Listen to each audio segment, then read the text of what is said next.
Will the Sangha with great virtues, out of compassion, for the sake of this assembly and all living beings, please turn the wonderful Dharma wheel to teach us how to leave suffering, attain bliss and birth and death, and quickly realize non-birth. Cung thính đại đức tăng thịnh, vì thứ pháp hồi cấp nhất thiết chúng sanh, đến chiến diệu pháp luân giao đạo ngã môn, như há liêu sanh tự ly khổ đạt lạc, tất chứng vô sanh. Homage to the blessed, noble, and perfectly enlightened one. Nam mô Saranto Suche Doye Ola Hadi San Miao San Puto Sie.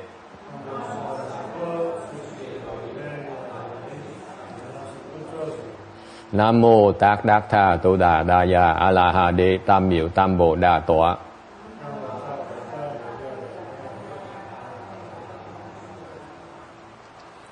The unsurpassed, deep, profound, subtle, and wonderful Dharma in 100,000 million aeons is difficult to encounter. Now that I've come to receive and hold it within my sight and hearing, I vow to fathom the thus come one's true and actual meaning. Wu shang sheng sheng wei miao fa, bai jie wan jie nan zao yu, wo jin jian wen de shou zhi, yuan jie ru lai zhen shi yi. All Buddhas and Bodhisattvas, Venerable Shenhua, Venerable Bhikshunis, all good advisors, Amitabha. Chư Phật Bồ Tát, kính thưa Hòa Thượng Phiên Hóa, kính thưa quý vị sư cô, quý vị thiền tri thức A Di Đà Phật. Chư Phật菩萨，各位师父上人，各位比丘尼，各位善知识，阿弥陀佛。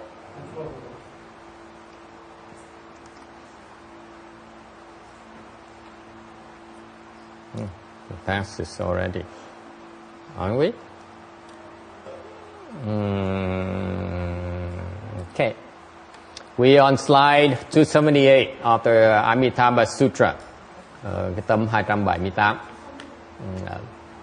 Yes. I can't hear you. You need Chinese translation? Two people. Okay, we put her on the speaker, on the phone. Can we put Amy on the microphone, please? Thank you for asking. No problem. We will translate into Vietnamese and Chinese as well. Not a problem at all. If we have translators. Okay. There's some batteries right there as well, right? Yeah. Give her another 500. I have another 500 unless you can find something there as well.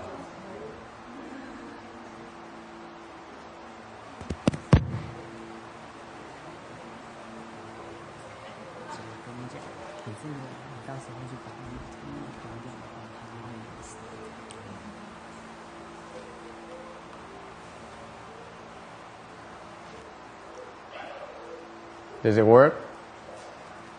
Yeah. Yeah. Okay, yeah. Okay. Is it a 100 or 500? 500? Okay, so the top one. Okay, very good.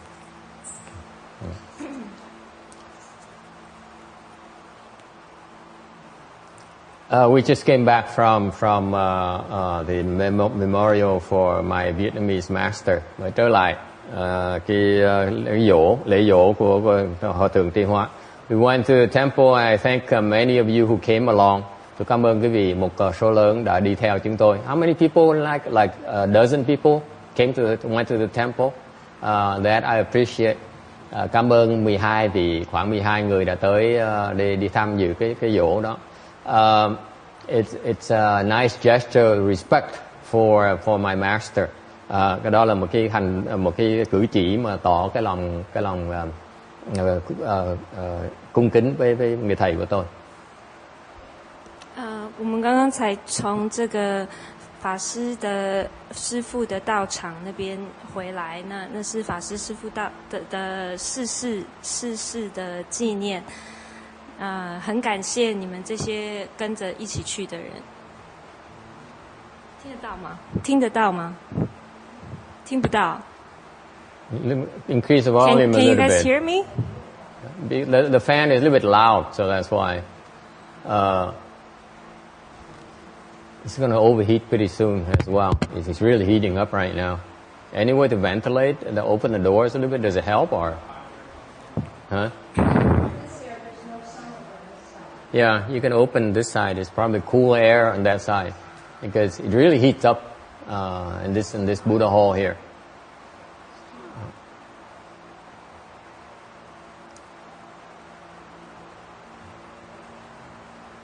It is these events. The thing that I learned that came out from that. Cái mà tôi học cái này. I know this is last year. The Venerable Hận Liang also went there as well, but this year she's not here, so that's why we decided to go ourselves. Năm ngoái có sư cô Hận Lượng đi mấy cái chuyện này. Ngày hôm nay sư cô ở bên Âu Châu, thành ra chúng tôi tự động đi. Okay. And what I took from there is that there are two aspects to the memorial. Mấy cái lễ nó có hai cái phần. Okay, go ahead and translate. 我去这个纪念会的学到了2件事情。Okay, the first part is for the deceased, and second part is for the living. Nó có hai cái khía cạnh của những cái loại lễ này. Là thứ nhất là lễ cho một cái khía cạnh cho người còn sống, cái khía cạnh khác cho người chết. 第一个部分呢是对已逝世的人，第二个部分是对还在的人。The most important one is the deceased. Những cái người chết là cái quan trọng nhất. Okay, because that's why we trying to do. We trying to help them. This person obtain rebirth. Cái lý do mà về phần người chết thì quan trọng là mình muốn giúp người đã qua đời rồi ta đắc được cái vãng sanh. 比较重要是对这个死去的人，因为我们是要帮助他能够得往生。For that, you don't even need to go to the temple. For that Dharma, you can execute it anywhere. Cái pháp đó mình có thể áp dụng ở chỗ nào cũng được. In fact, we can do it from here. You don't even have to go over there. Mình có thể làm ngay ở đây hoặc là tới chùa đó làm. Okay. Nó không quan trọng cái chỗ đó, cái địa điểm nó không quan trọng.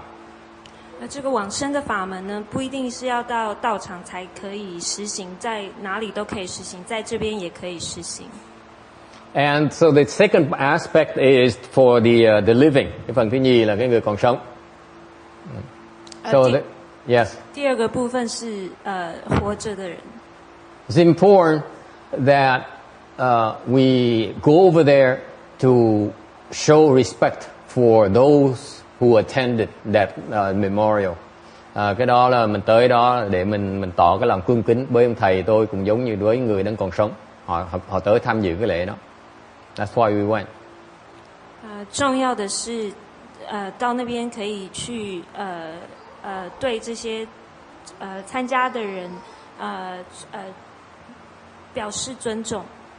Now the funny thing is for me is that when I went over there, I noticed that they look at us with kind of strange eyes. Tôi lạ là mình tới, mình muốn tỏ lòng cung kính mà cái thái độ người ta đối với mình nó hơi khinh thường mình một tí. 但是很有意思的是，我到了那边发现他们看我们，觉得我们有点奇怪。In our world, where I come from, cái thế giới tôi á, okay, what matters to me is samadhi and wisdom.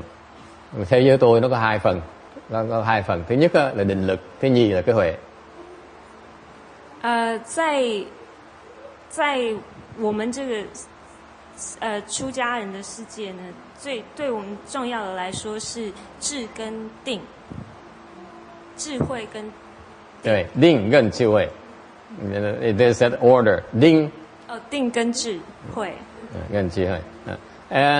And for if you have the samadhi power, sure you can be arrogant. Nếu quý vị có định lực thì quý vị có quyền tự mãn được. 如果你有这个定的话，你当然可以表现得很骄傲。自满。自满。And so if you feel you have samadhi power, it's okay to be arrogant. Nếu quý vị nghĩ quý vị có định lực thì có quyền tự mãn được. In my world. 所以如果你觉得你有定力的话，你可以表现得很自满的样子，还可以，没有关系，没关系。So therefore, if you really are arrogant, you better make sure you have samadhi power. Nếu quý vị mà có tự mãn á, thì phải trước tiên phải biết là mình có đủ định lực cái đã mới nên tự mãn. 所以你如果表现得很自满的样子，你最好是有定力。Okay, that's the first step. Second step is that if you a little bit better than that, okay. Ngược lại nếu quý vị trình độ cao hơn một tí, then you have a little bit of wisdom.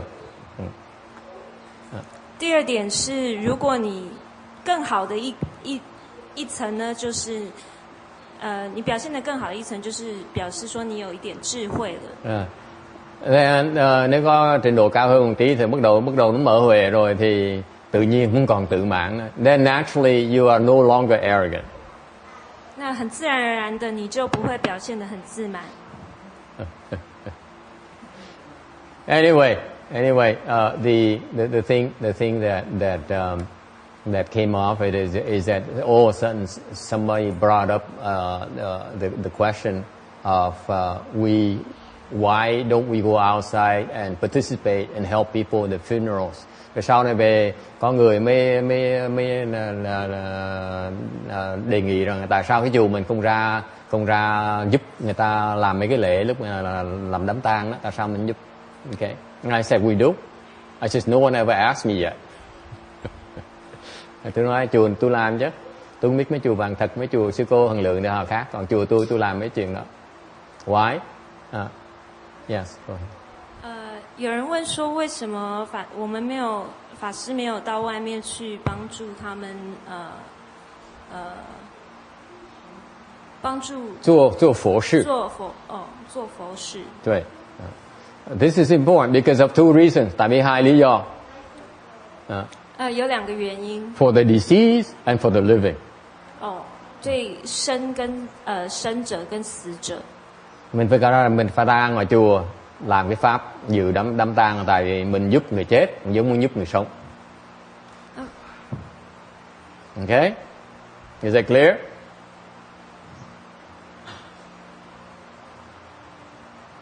Okay. So, anyway, any questions? Ai thắc mắc gì không? All right, then we'll go back to our lecture. Trở về cái vấn đề cái buổi giảng ngày hôm nay. Where are we? Are we in samadhi or wisdom? Which one are we at right now? Last week. Anyone remembers? Tuần trước quý vị nhớ mình giảng chỗ nào không? No one remembers, right? I don't remember either. We talked about vigor, yes. I think we talked about mindfulness as well. Right? Does it ring a bell? Yeah. Okay. Yeah, we talked about mindfulness. So now we talk about samadhi, right? Number 4. Bây giờ mình nói về cái phần thứ tư của cái lực. Cái lực thứ tư. It's about samadhi power. Lực này là cái định lực. That means that you have enough power to generate that mind, ý sinh bủ loạn, to generate that mind unconfused. Okay, and cái lực là mình có thể tạo được cái nhất tâm bất loạn. Because this is why we practice the Pureland Dharma door. The Pureland Dharma door revolves around you're able to enter that mind, the one mind unconfused. Okay, samadhi. Tại vì cái pháp môn niệm Phật của mình á, okay, mục tiêu của nó là muốn giúp quý vị nhập vào cái nhất tâm bất loạn. 回到我们讲课的部分，上次我们讲到念，这次我们讲定。那定呢，就是所谓的一心不乱。那这也是为什么我们要修行这个净土法门。And that kind of that's only the starting point. Actually, you can reach even higher level of samadhis and then the one mind unconfused. Thì ra cái vị tu có thể đắc được cái định lực nó sâu hơn, nó cao hơn là cái nhất tâm bất loạn nữa.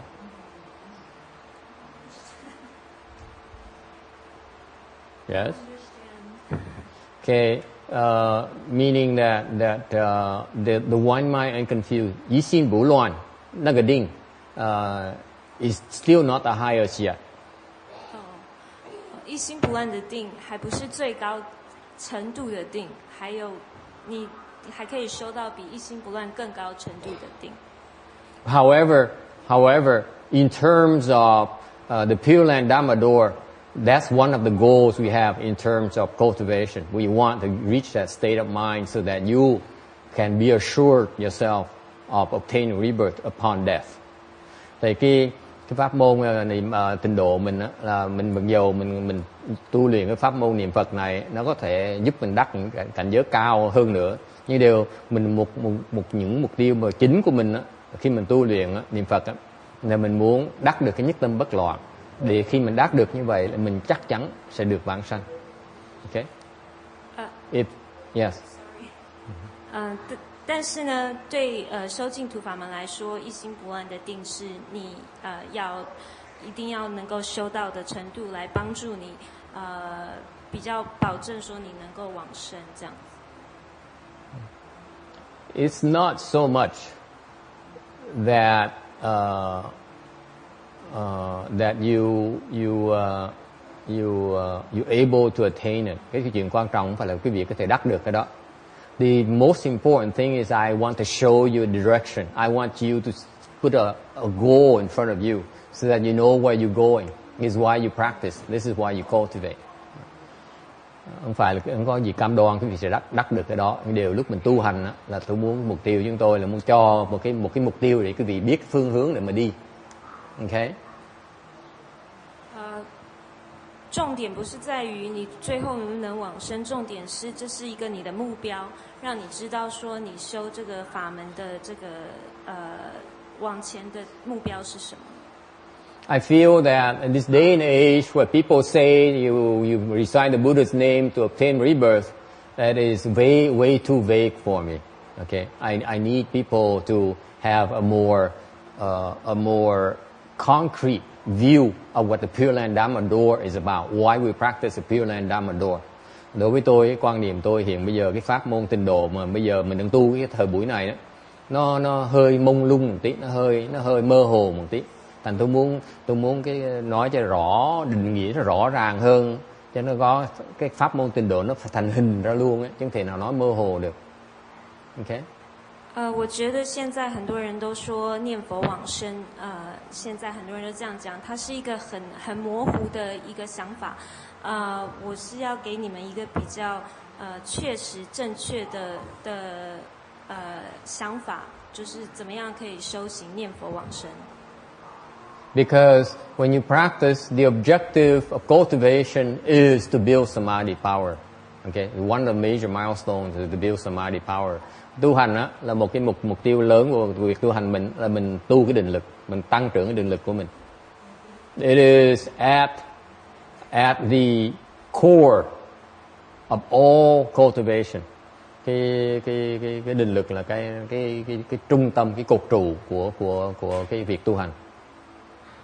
而修行最大的一个目标呢，就是要能够有定，修成定力，那是所有修行里面最大的一个目標。And that's why even when you cultivate a Pure Land, you recite the Buddha's name, it better be for the objective of building your samadhi power. Tại ra ngay cái lúc mà mình nói chuyện mà pháp môn tịnh độ đi nữa, mình niệm Phật đi nữa, thì mục tiêu mình niệm Phật để mình phát triển cái định lực. 所以你在修念佛法门的时候，其中最主要的一个目標，也就是修這個定。You can't simply say I recite the Buddha's name. It's still not good enough. It's too vague to me. Okay? Đối với tôi mà nói tôi niệm Phật không, nó chưa đủ. Phải nói tôi niệm Phật với mục tiêu để phát triển cái định lực niệm Phật của tôi. 你不能只是很簡單的想說，哦，我念佛啊，就是在修這個法門。Questions, comments. Ai có thắc mắc hay là có ý kiến gì không? 有沒有任何問題？ Yes.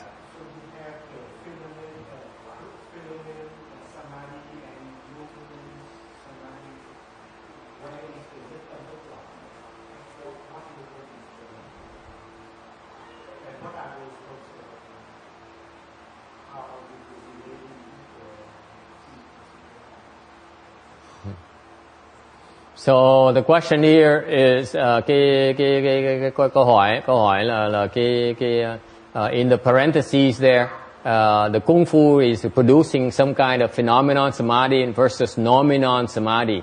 Okay, phenomenon samadhi is li ding, no, shu ding. Nominon samadhi is li ding. Okay, shu li. So what is the difference, and where is that? Where is the one mind unconfused compared to that? Okay.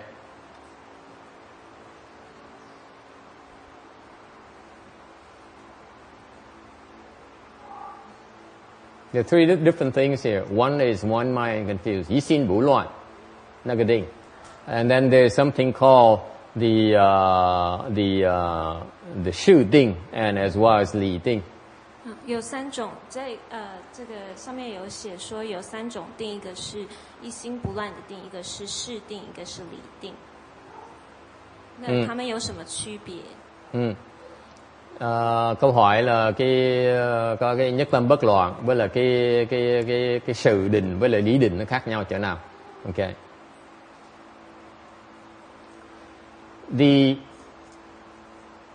The one mind unconfused samadhi is basically a state of concentrated samadhi where if you attain it, then you know what it is.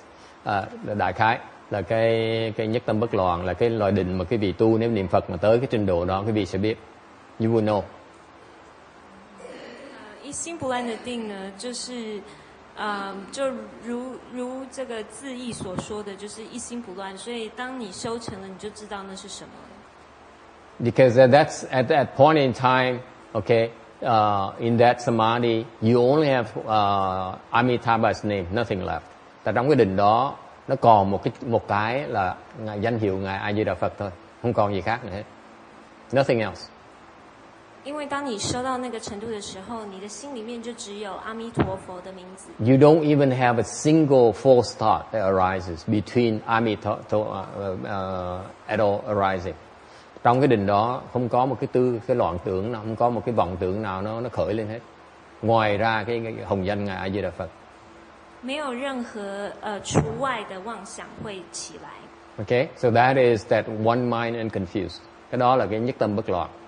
Okay, and if you get to that state, there's also something else that happens that you also help you recognize it as well. When you get there, now I will tell you. Còn chuyện hơn nữa, còn ngoài ra cái đó nó còn có một cái cảnh giới khác nào khi mà quý vị tới đó nó sẽ xảy ra nữa. Mà chừng nào quý vị tới đó thì tôi sẽ chỉ cho. Okay. 而当你修成的时候，还会有别的这个境界出现。那但是等你修成了以后，我再告诉你。 Okay. Now, what about this phenomenon samadhi? Còn cái sự định là cái gì? Okay.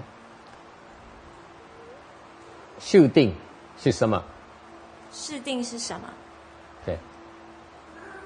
事定 is a form of samadhi that you enter from any kind of practice. It doesn't have to be reciting Buddha's name. It could be like you bowing to the Buddha and you enter samadhi. Cái sự định là gì? Cái sự định là cái mà quý vị nhập được mà không phải là cần thiết là mình phải niệm Phật, cũng có thể niệm Phật, cũng có thể mình đang lạy, mình cũng có thể mình đang đi nhiễu. Okay. Không phải nhất thiết là phải nhất tâm bất loạn, không phải nhất thiết là phải niệm Phật. 它是一种定呢，就是不一定是念佛的时候才会入定，在比如说礼佛的时候、拜佛的时候，你可能也会入定。Okay, so in that kind of samadhi, that kind of samadhi, your mind empties out. Trong cái loại định đó, cái óc quý vị nó trống. 这种定呢，你的心是空的。是空的。Is that clear? You see, the difference between the one mind and confused and the phenomenon định, samadhi. Thấy nó khác biệt giữa cái nhất tâm bất loạn với là cái sự định không? The phenomenon samadhi, your mind blanks out. So 再说一遍，这个一心不乱的这个定呢，跟释定呢的差別就是释定，當你入释定的時候，你的心念是空的。Any questions so far? Có ai thắc mắc gì không? Cái sự định đó là cái tâm mình nó trống, còn cái nhất tâm bất loạn, cái tâm mình nó còn cái danh hiệu ngài A Di Đà Phật. Any questions? You don't realize how tough of a question that was. I had to dance around the issue for a while before. Quý vị đừng tưởng câu hỏi nó dễ dàng, câu hỏi nó hóc búa dễ sợ lắm, nó ác dễ sợ lắm. Yes.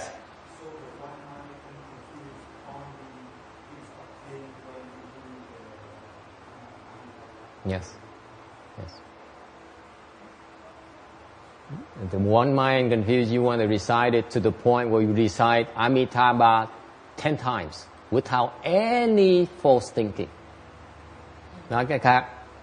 See, that's the objective of one mind and confused. We recite Amitabha's name at least 10 times without any false thought arising in between. That's the objective of one mind and confused. Is it clear? Thành ra cái mà nhất tâm bất loạn đó là mình niệm danh hiệu ngài A Di Đà Phật để mình niệm có thể niệm được 10 lần mà không có cái vọng tưởng nào nó khởi lên trong cái thời gian đó, thì đó là nhất tâm bất loạn. 念佛念到一心不乱的定呢，就是说你可以念10遍阿弥陀佛的名号，而没有任何起任何的妄想。Any questions? Yes.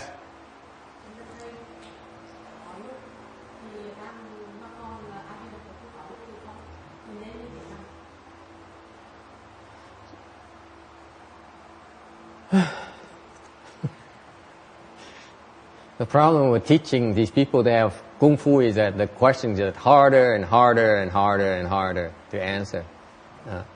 Cái vấn đề khó khăn dạy người ta mà có trình độ, mà cái càng ngày câu hỏi nó càng hỏi càng khó trả lời.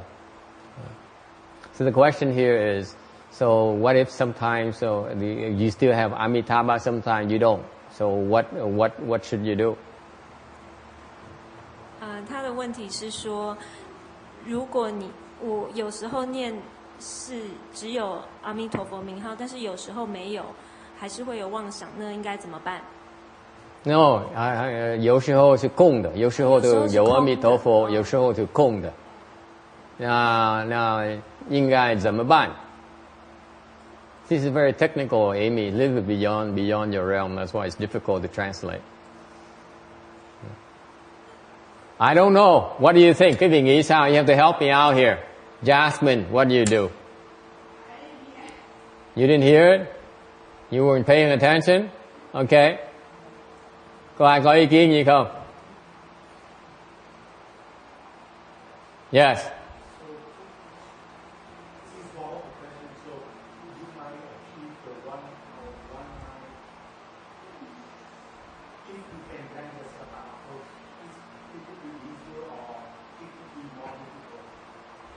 Nếu như cái tâm nó không, nó dễ hơn, hay là cái tâm nhất tâm bất loạn nó dễ hơn? That's a very good question, very perceptive. Translate the question for him. Question is, so the follow-up question or related question is that, is it better to go empty your mind, or is it better to have a one mind and confused? Only Amitabha. No, the question is which one, since they're different, so which one which one is easier? 他接下来所问的问题就是说，那哪一种比较好？是应该念佛的时候心是空的，而是念佛里面心里面只有阿弥陀佛 Yes, anyone? Who here can empty their mind? Can somebody here empty their mind? You can. Ông hỏi ở đây có ai có làm cái tâm mình nó không được? Tôi nói ông làm với ai làm?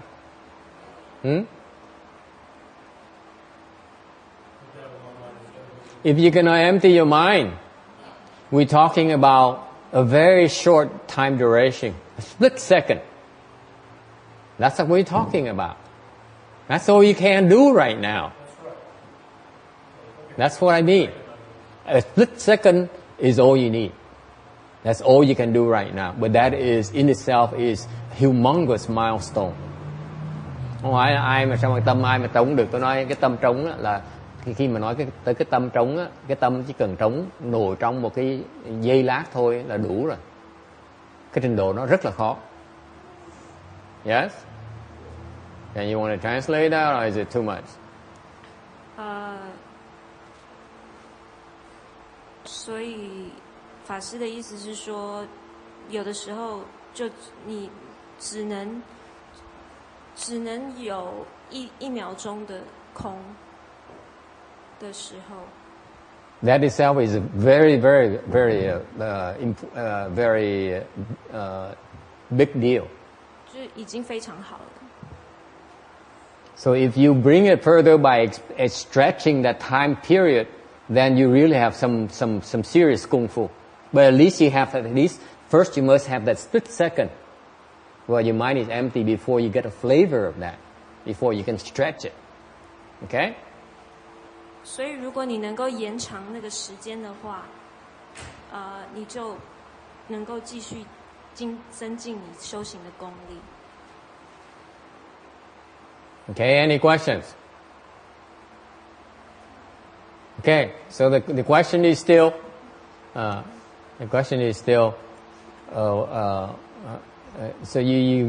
so these questions point out, give you the answers already. Những cái câu hỏi cho quý vị thấy cái trả lời rồi. What happened is that the question when they said sometimes my mind is empty, sometimes only Amitabha, what it really means is that sometimes I enter samadhi and my mind is blank. And then I come back and my mind is no longer empty and I have Amitabha inside. That means that she has not attained the one mind unconfused yet. That's all it means.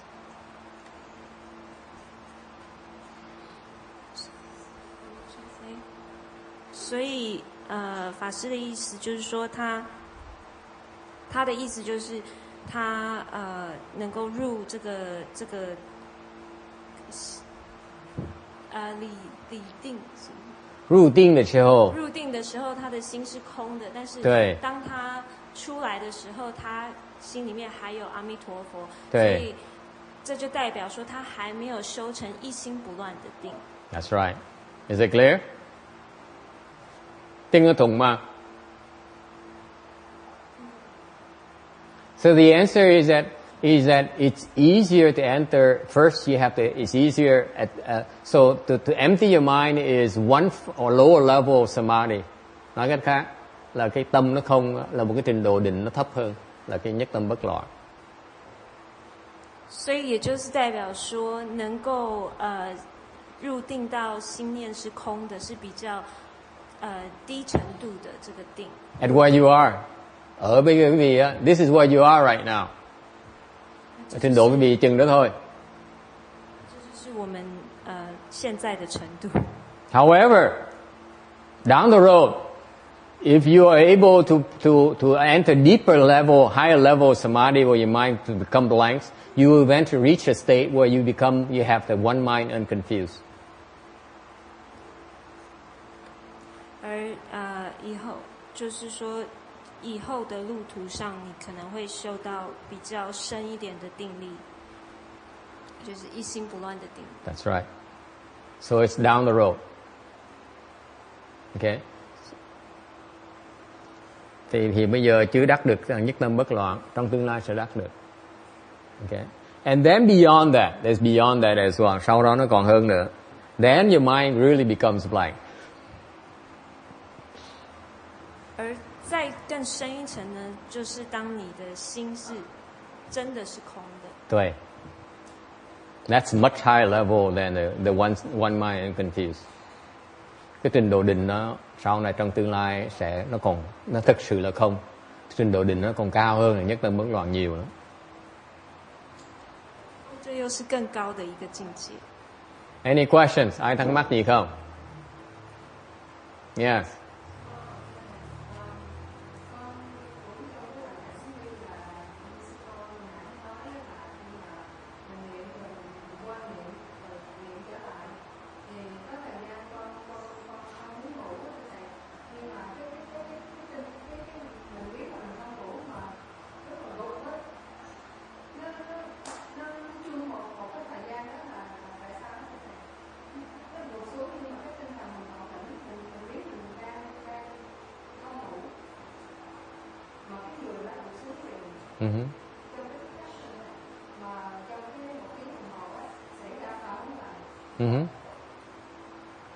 Okay.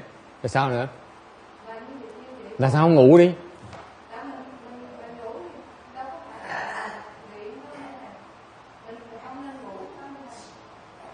So the question she has is that, okay, so lúc Phật thất phải không? Buổi sáng đến cũng có luôn nữa. He says, I come here to the temple, I recite the Buddha's name, I recite the Buddha's name, and in a split second, I passed out. I doze off. And I come back right away and keep on reciting Buddha's name. It happens several times, a few times. Okay? So, what can I do about it? Okay. 他的问题是，他说他在这边念佛，然后念一念，他在大概1秒钟，他就会pass out，就会是睡着吗？睡觉。哦，会睡着，然后睡着。And then come back right away because 然后他 only 又会回来继续念，这样子已经发生过很多次了，应该怎么办？ It's natural. It's natural part of cultivation. Chuyện rất thông thường, không có gì phải lo hết. Okay. 这是我们修行很自然的一个现象。It's a good state. Nothing to worry about. Chuyện thông thường. Không sao hết. Tự động nó sẽ hết. It will go away by itself. And it'll come back by itself. Yes.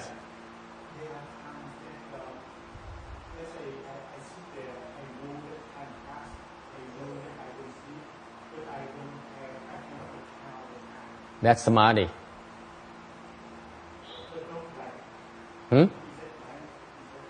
Yeah, it's basically it empties out. What we call empty, actually, it blanks out.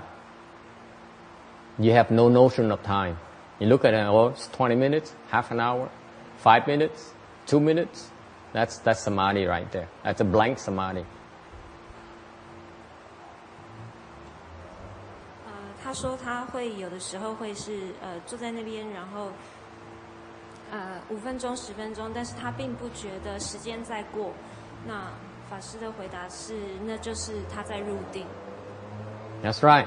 You enter samadhi, your mind is like you forget about everything else, nothing there. Okay, we call it blank. Okay, it's not empty. It actually blanks out.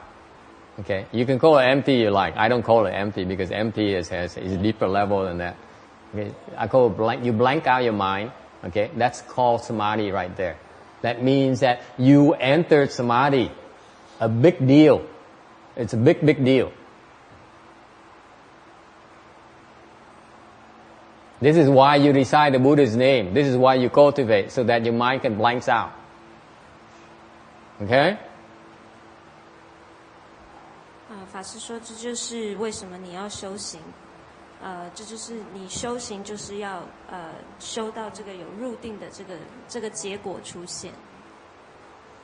You blank out. I don't know how to explain blank out is not. 你觉得就是你没有是空白吗？脑筋一片空白，什么都没有的，是什么都没有，不是真空的，但是不是真空。对对，因为because normally your mind is full of thoughts. All of a sudden you enter the state where there's no thought at all. That's what I call blanking out. But the mind is really not empty yet. 就是你心里面并没有任何念头。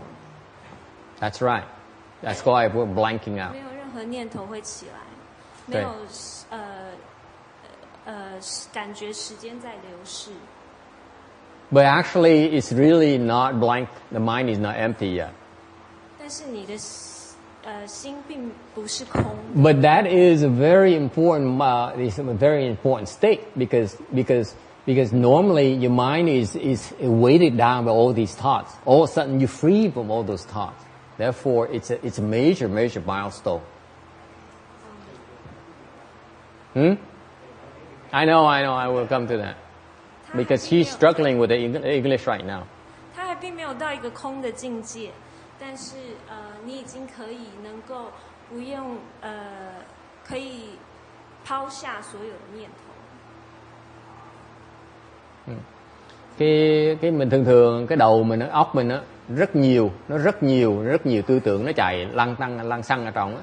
Thành ra khi mình tu, mình tới chùa mình tu như vậy, trong một chốc lát á, mà cái tâm mình nó không có những tư tưởng đó, mình gọi là trống á.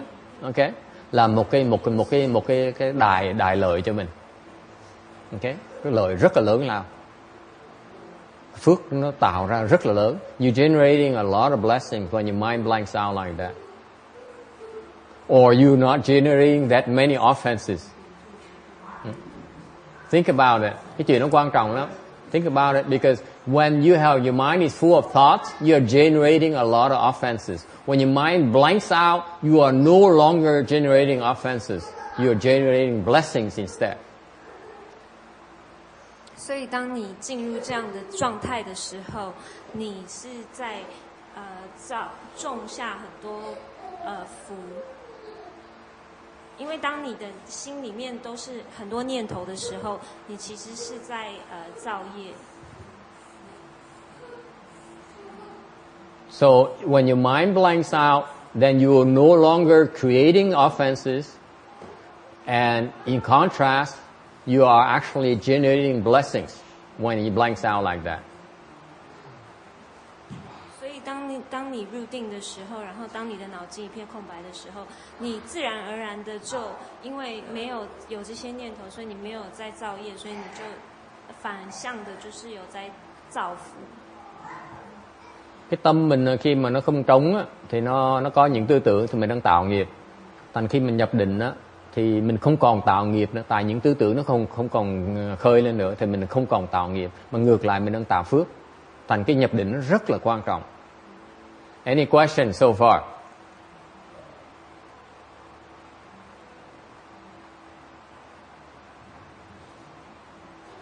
Okay, so what happened is that at the phenomenon samadhi, về cái sự định, okay, your mind blanks out, cái tâm mình nó trống. Yes. 所以当你入这个理定的时候，你的脑筋是一片空白的。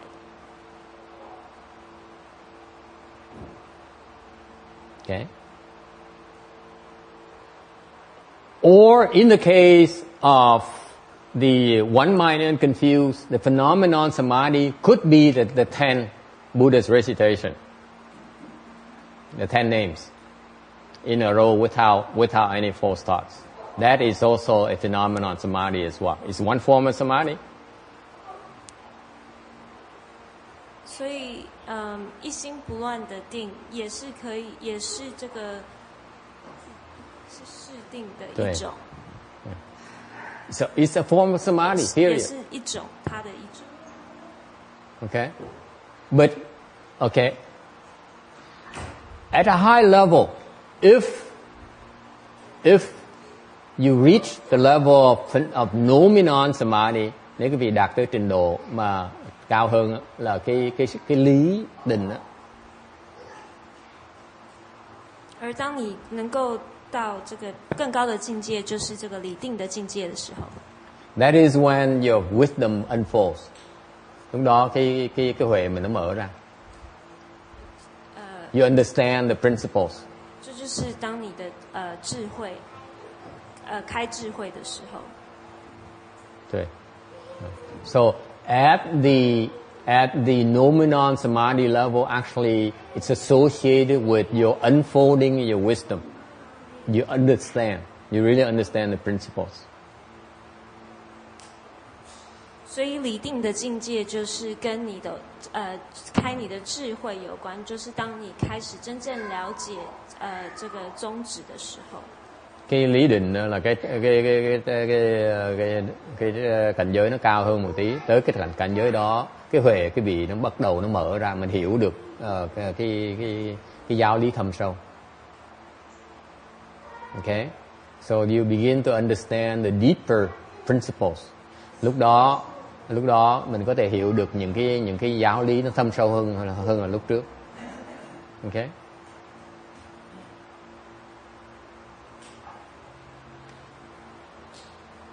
Yes.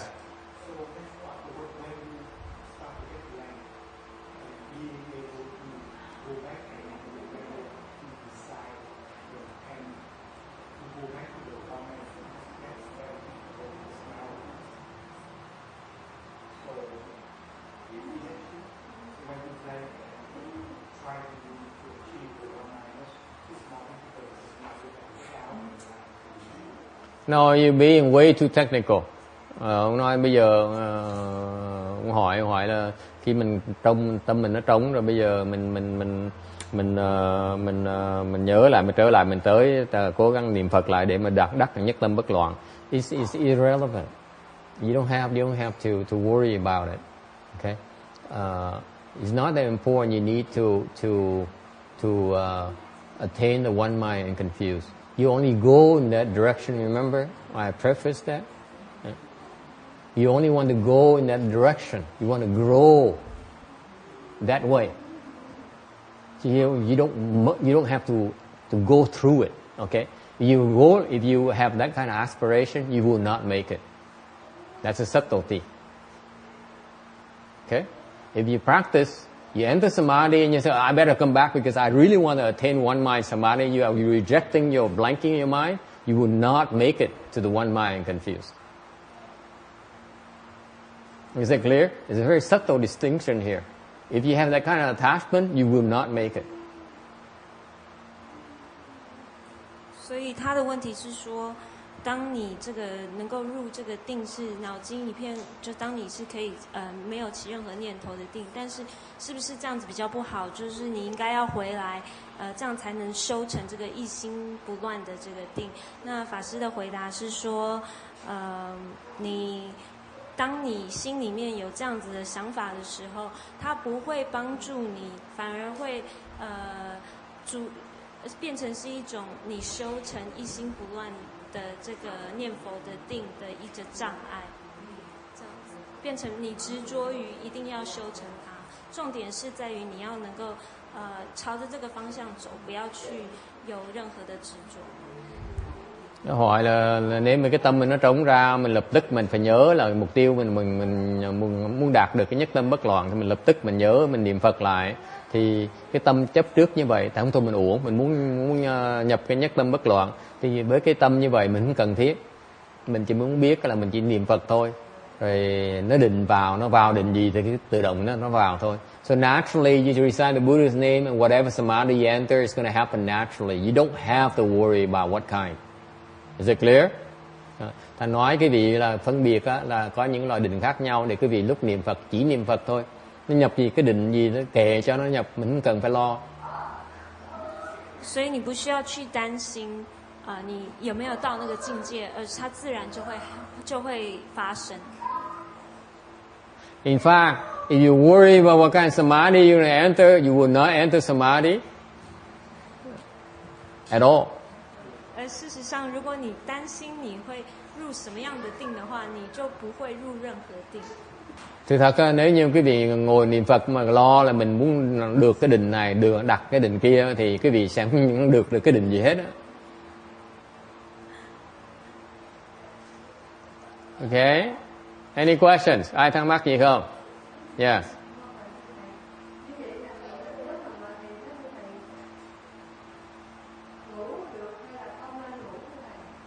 So the question is, when I meditate, should I sleep or should I not sleep? Okay. 他的問題是說，當他在打坐的時候，他應該睡覺還是不要睡覺？ If you ask me personally, I prefer to sleep. Nếu quý vị hỏi tôi thích ngủ. 法師個人認為是要。But in principle, I should not. Nên trên lý thuyết là tôi không nên ngủ. So I'm torn. The question, I'm torn between the two answers. Vậy tôi trên lý thuyết mình nên ngủ, mình thích ngủ, mình trên lý thuyết mình thích ngủ, thành trả lời tôi khó trả lời, tôi không biết làm sao mà trả lời bây giờ. Trả lời mình thích là mình trả lời sự thật. So the truth, should I give you the truthful answer, or should I give you an answer that is desirable? I'm not sure how to go about it. 法師在掙扎，他要給我們實話還是我們想聽? Không nói trả lời hai cái, đi ăn hai cho nó chắc ăn. Yes.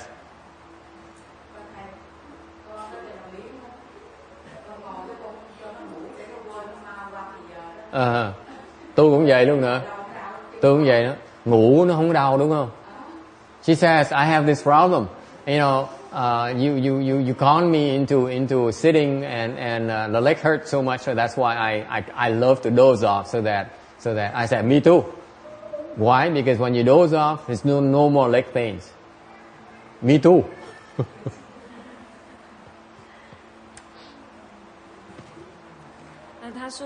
他说，因为他的问题是，他会问这个问题，就是说因为我们法師叫我們盤坐，結果腳太痛了，所以他就很喜歡睡覺，這樣就不會痛。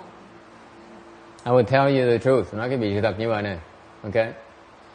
At times when it hurts too much, nhiều khi mà chân nó đau quá đó, if you can manage to fall asleep and without unbuckling, it's a good thing to do.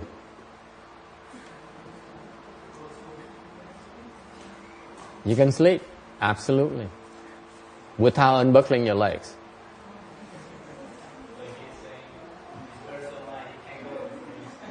It hasn't hurt enough yet.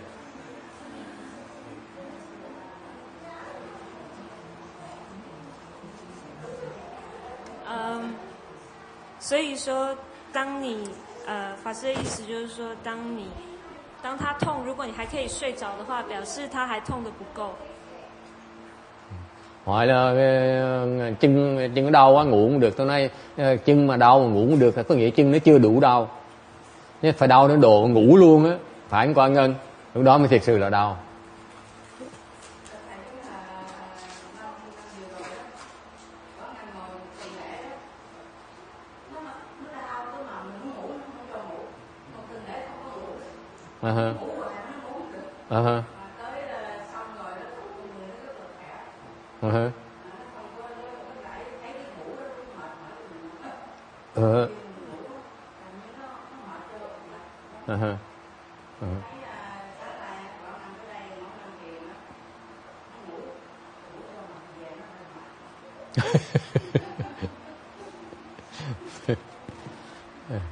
This woman causes a lot of problems for me.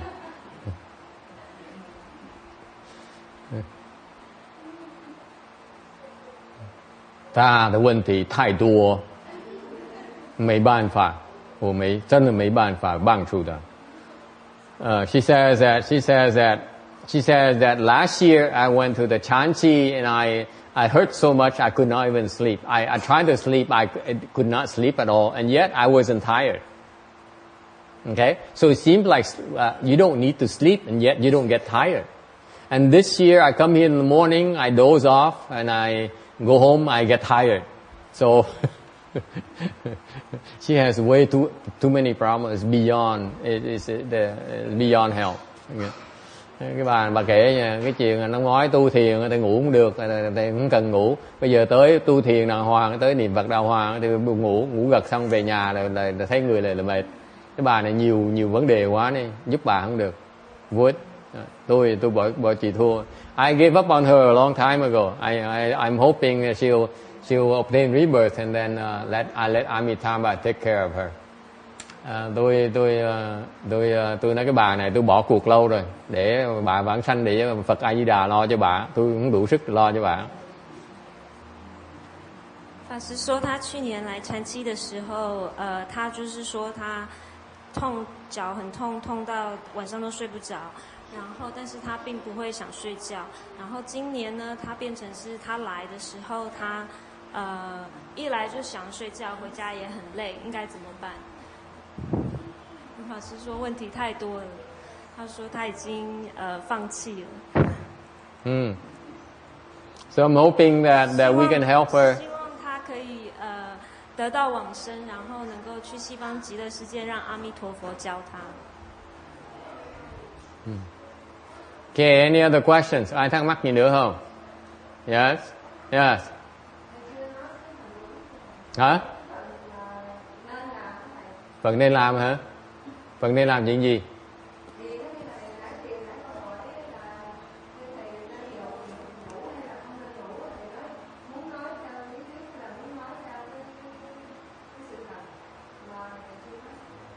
Tôi nói sự thật hả?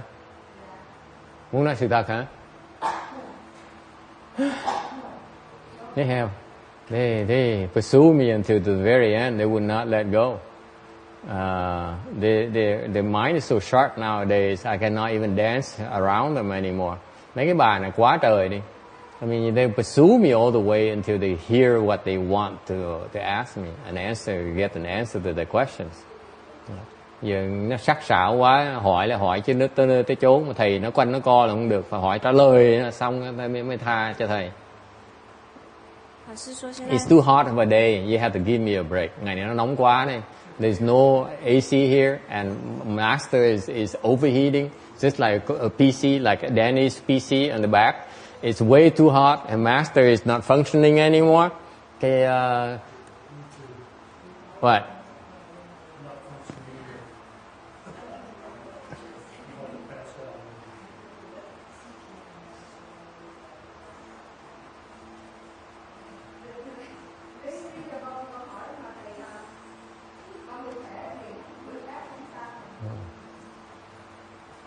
You want to translate, or you want to wait until?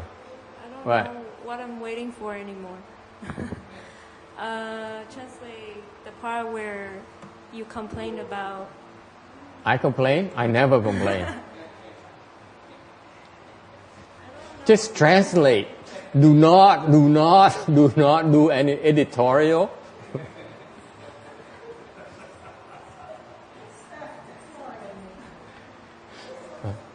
Translate that. No, you have to translate everything so that they're part of the discussion. You don't translate. You don't editing. You don't do any editing. Whatever is said, you translate straight out. Everything. But I don't remember anymore. Okay. So the question is what is the truth? The truth is that it's a natural thing. There's no need to worry about it. Okay. Cái trả lời là để nó xảy ra tự nhiên, đừng có lo gì hết đó. Okay. Lúc mà mình buồn ngủ, tự động mình sẽ ngủ.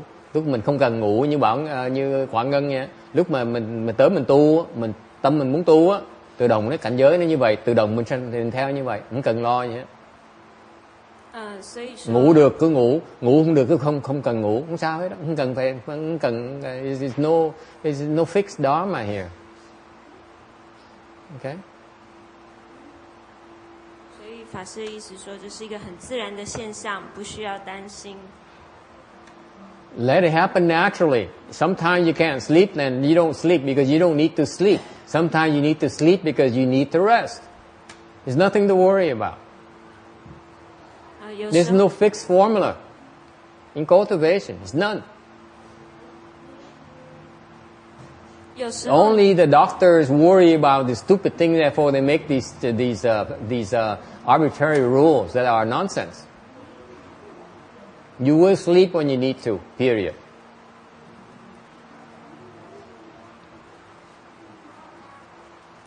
所以有时候你觉得不想睡觉，你就睡少一点；有时候你觉得想睡觉，你就睡多一点。这修行是没有一定的公式啊。It all happens naturally as part of cultivation. 这都是很自然的现象，这都是修行里面很自然的现象。 Lúc mà tu luyện á, nhiều khi mình ngủ được, nhiều khi mình ngủ không được, cái chuyện nó rất tự nhiên, không cần phải lo gì hết. Mấy người bác sĩ họ vô minh, họ không hiểu, thành họ đặt cái luật này, đặt cái lệ nọ, chứ không có chuyện đó. Lúc mình tu, chuyện nó xảy ra rất tự nhiên. Lúc mình ngủ được, lúc mình ngủ không được, nó rất tự nhiên. Lúc mình ngủ nhiều quá, mình sẽ biết mình ngủ nhiều quá không có lợi, thành mình không nên ngủ nhiều. Chừng đó thôi.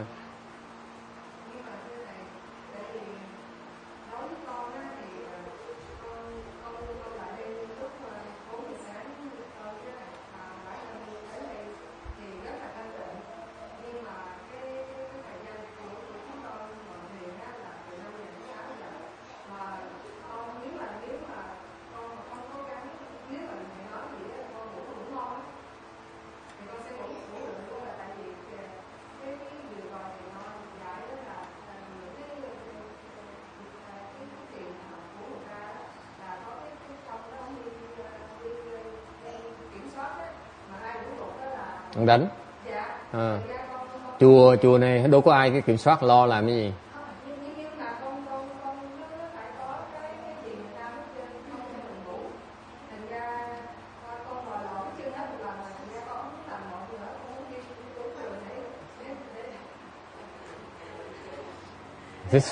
This is another one that has too many problems as well.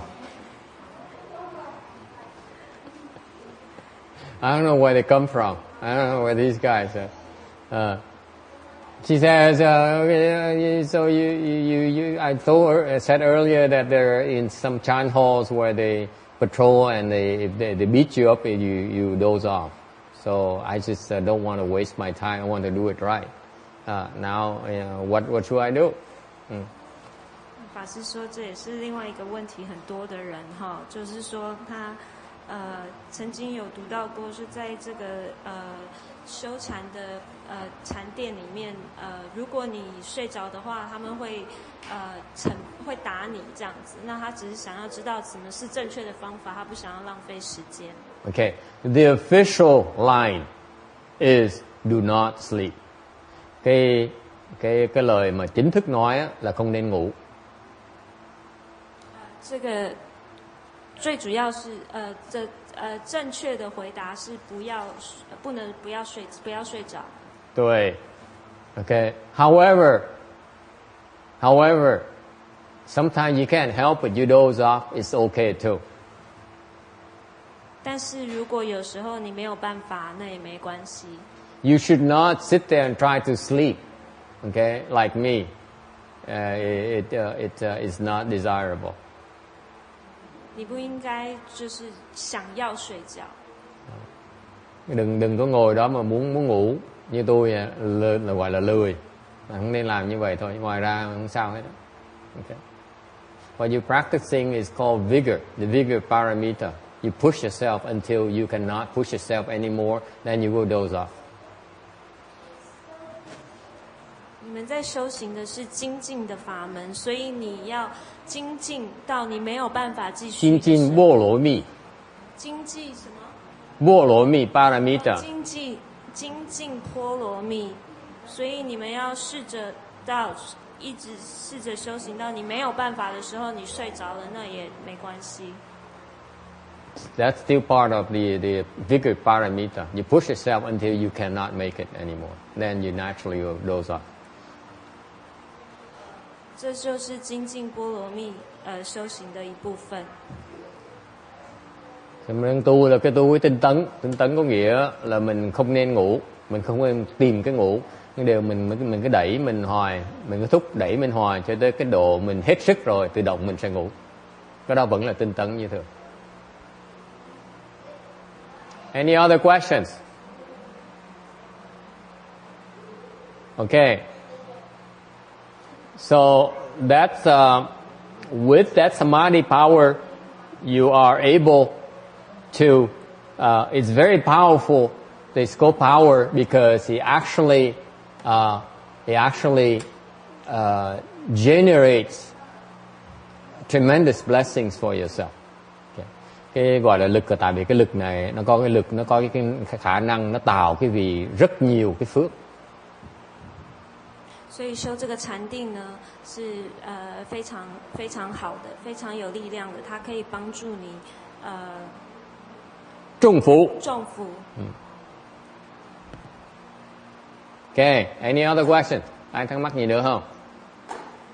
I want to pay another observation is on how the young boy is playing and yet he's not making any noises. I mean, it's amazing how quickly he grows every single week. That Joseph, every week he would come here play and he makes noises, right? This week, no noise whatsoever, except for the fan noise. Not loud enough to overcome the fan noise. It's amazing and how he grows. Quý vị để ý đứa con nít nó tới đây, nó mỗi lần nó tới đây là mình bây giờ mình nghe nó gào, nó thét, hoặc nó khóc, nó than phiền. Ngày nữa nó trên tới đây nó chơi trong Phật điện, nó hoàn toàn không có một tiếng động này. 法师说，我有另外一个观察，就是这个 Joseph 这个小男孩在后面，他每个礼拜，他这个礼拜来都没有吵闹，他以前都会吵闹，所以他的这个进步很多。Okay, number 5, wisdom power. Cái số 5, the final and the fifth power. Cái lực thứ 5 là cái huệ lực. Huệ lực. 第5个慧力。慧定，慧力。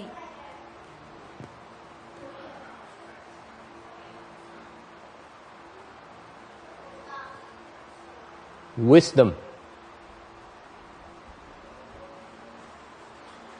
is brightness.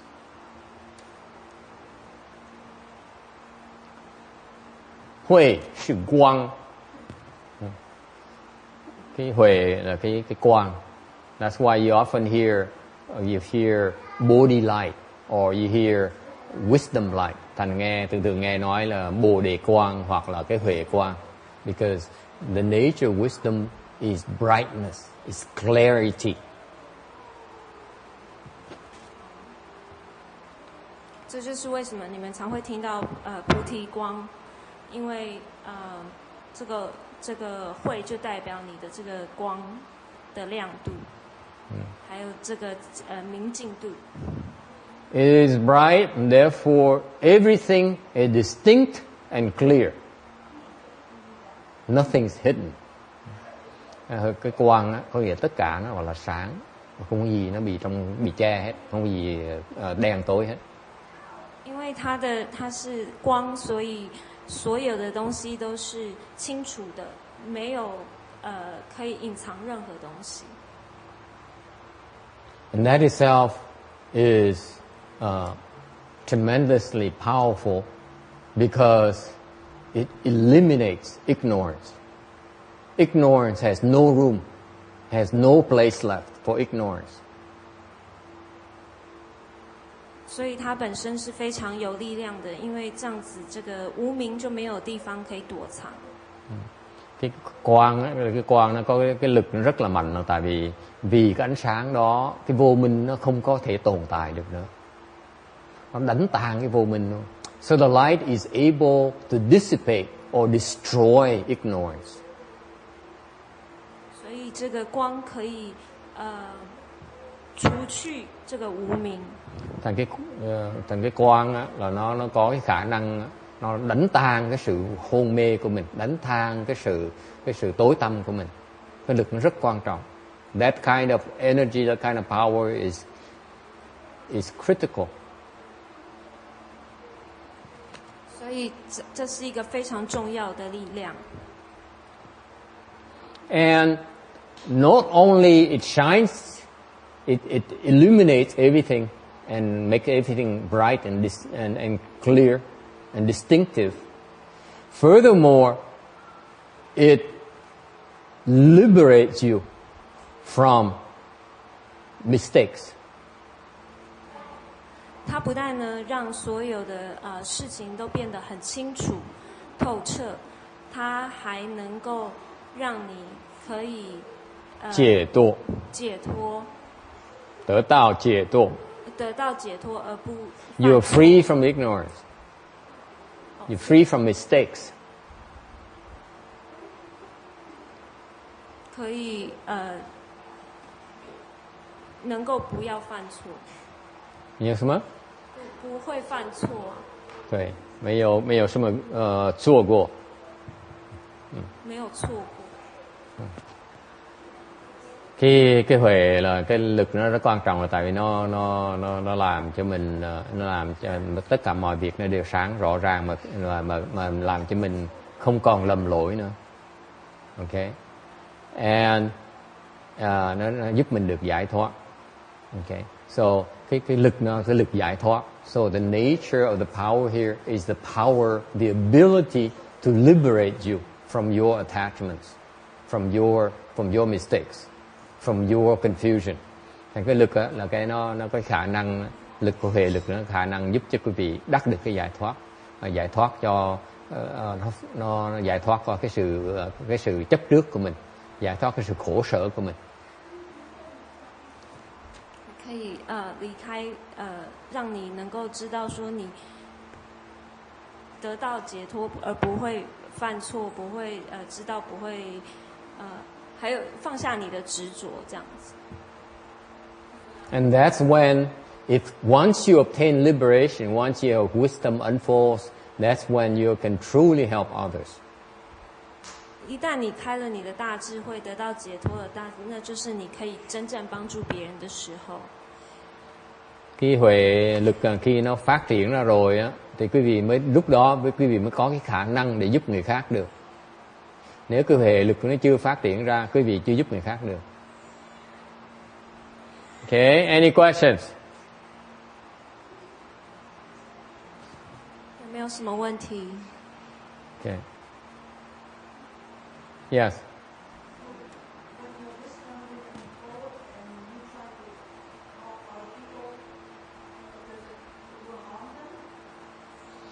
Nếu như cái lực mình chưa đủ thì mình giúp người khác, mình có hại người ta không? 所以他的问题是，当你的这个智慧还没有开之前，你在试着帮助别人的时候，你是不是在害他们？ Not always. 不是永远都是这样子的，法师的回答。Sometimes you help, sometimes you harm. 有时候是帮助，有时候是害他。 Okay, I'll give you an example. Ví dụ, for example, you listen to the Dharma lecture and you say, "Oh, now I understand everything. I understand everything about Pureland Dharma door, and therefore, let me teach you about it." Because you have some wisdom, you understand it. So now I can teach you. Okay, you feel you can teach others. 法师说，举一个例子，就是比如说你来听课，然后你就说啊，我现在懂了所有这个净土法门的道理了，让我来教你。那这个时候你就是等于是害他们。Chẳng hạn như ví dụ như quý vị nghe giảng kinh giảng xong, quý vị nói tôi nghe cái pháp môn tịnh độ, bây giờ tôi hiểu rồi, tôi có thể dạy người khác, tôi hiểu cái pháp môn tịnh độ, tôi có thể dạy người khác được rồi. So you're helping, you're able to help others. Như vậy quý vị có thể giúp được người khác rồi. That is a fact.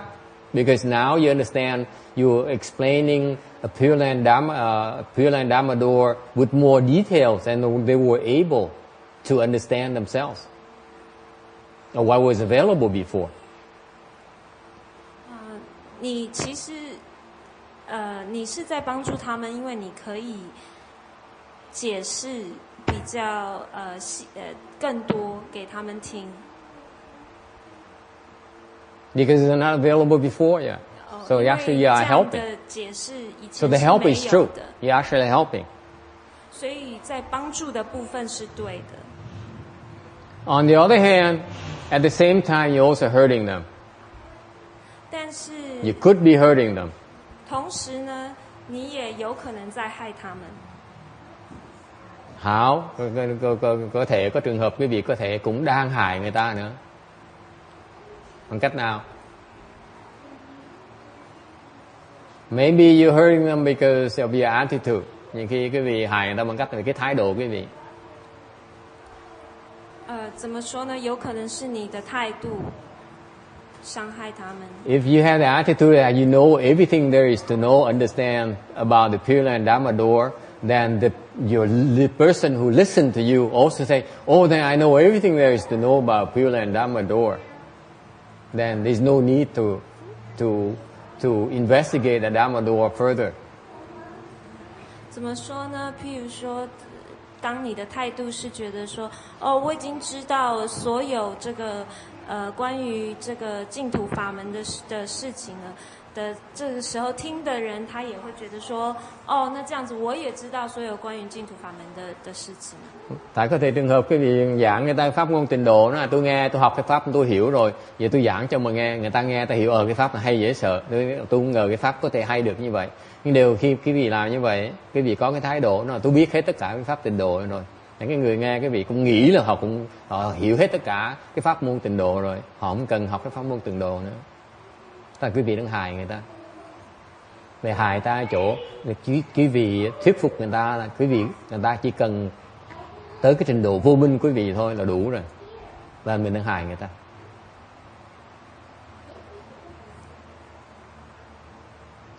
So the reason you're hurting them is because of your attitude. You think you understand, and therefore your listener also thinks that they understand there is the Pureland Dharma door as well, and therefore they no longer need to investigate any further. And therefore you actually are hurting them because they don't feel necessary. They feel they know everything already because of your attitude. So actually you're harming them. You spreading your disease. 所以当你用这样的态度在解释给他们听的时候，他们就觉得对他们自己也都了解所有必须要了解的东西，那他们就不会再想要去更进一步的去学习，所以你反而就害了他们。Any questions about that? Có ai thắc mắc về cái chuyện đó không? 有没有什么问题？ And this is what happens when to the people who call themselves teachers, who like to teach others, and they have not practiced the Dharma to its completion yet, and they rush out and try to teach others. Đây là cái ví dụ những cái người mà có cái tham vọng làm thầy, thành học chưa tới nơi tới chốn mà lập tức chạy ra mà đòi dạy người ta ngay lập tức. 这就是当有一些老师他们还没有他们在教学生，但是他们并没有把他们所教的学到一个完整的程度的时候会发生的事情。It's not your fault. It's the stupid teacher's fault. 不是你的错，这是那个愚蠢的老师的问题。Đó không phải là lỗi quý vị, đó là cái lỗi cái người thầy dốt đi dạy người ta trước khi chưa mở trí huệ mà đòi đi dạy người ta. The teacher who has not adequate wisdom and yet try to teach, that's premature.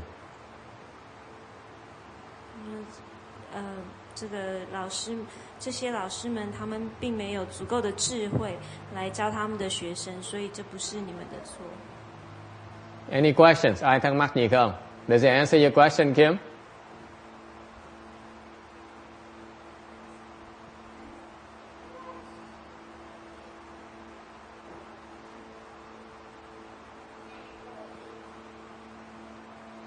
All right. So the substance of the five powers is the roots, and the nature of the powers is that you are not easily defeated. 所以这个体即是五根，然后它的这个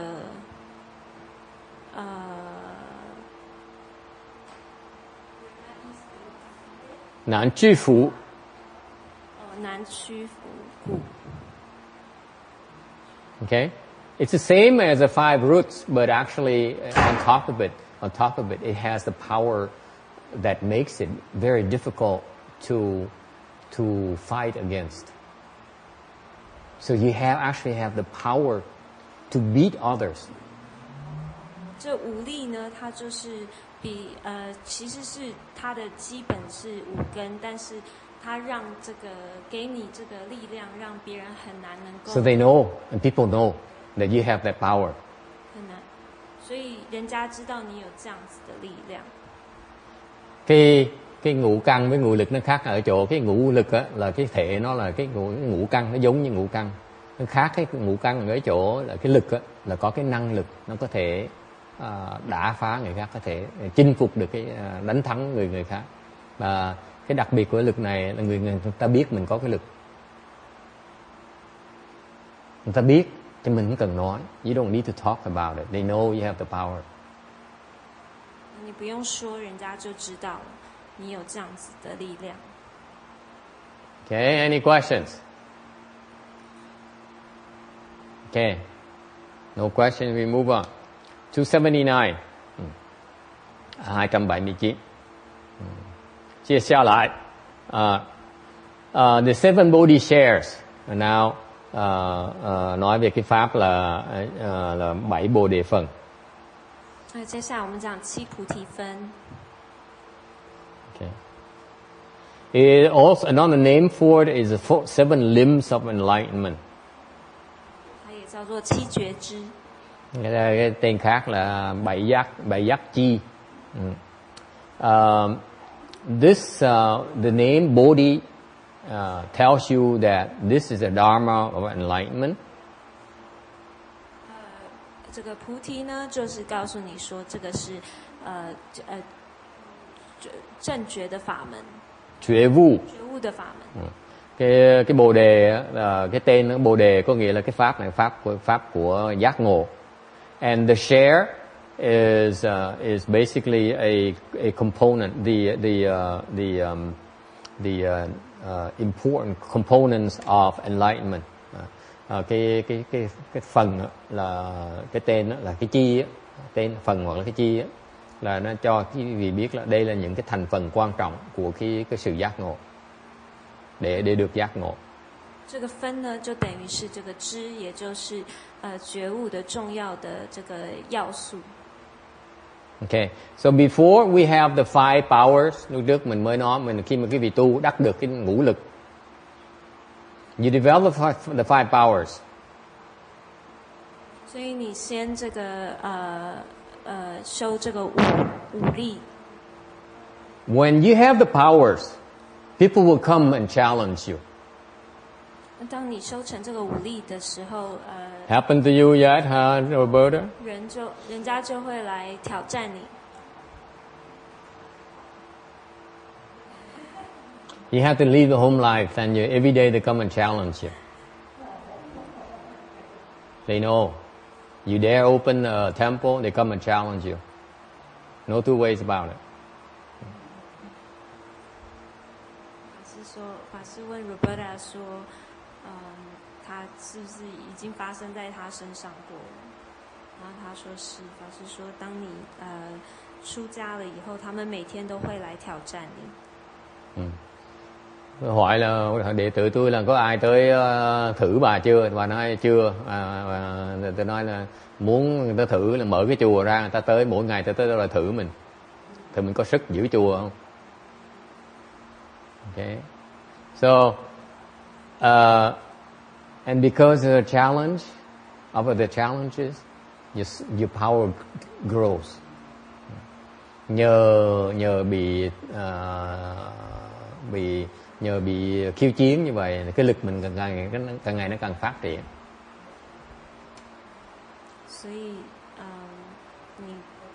你的这个，因为你受到挑战，所以你就会跟着一起成长。And part of the nature of wisdom is that you learn to use those powers appropriately. 而你的这个你得到的智慧的其中一部分，就是可以帮助你能够正确的运用这些力量。And with that wisdom, you are able to penetrate and understand. Thì cái huệ đó nó giúp quý vị được thông đạt và hiểu. 这个智慧可以让你觉了。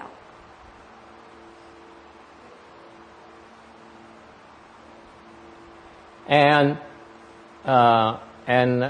ultimately it will help you realize your position, unfold your wisdom, and then you can truly use the 7 Bodhi shares.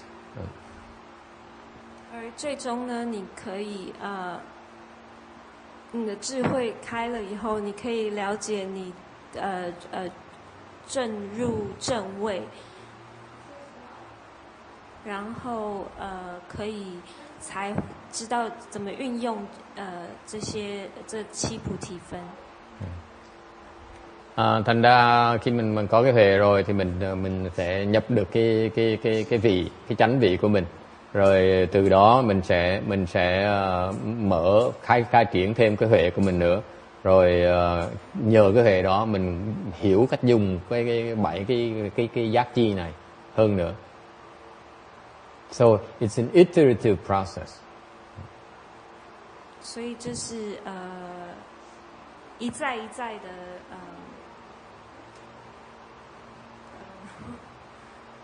发展出来。Thành ra nó phát triển, nó phát triển nó trong cái vòng tròn. Mình có huệ, mình hiểu thì mình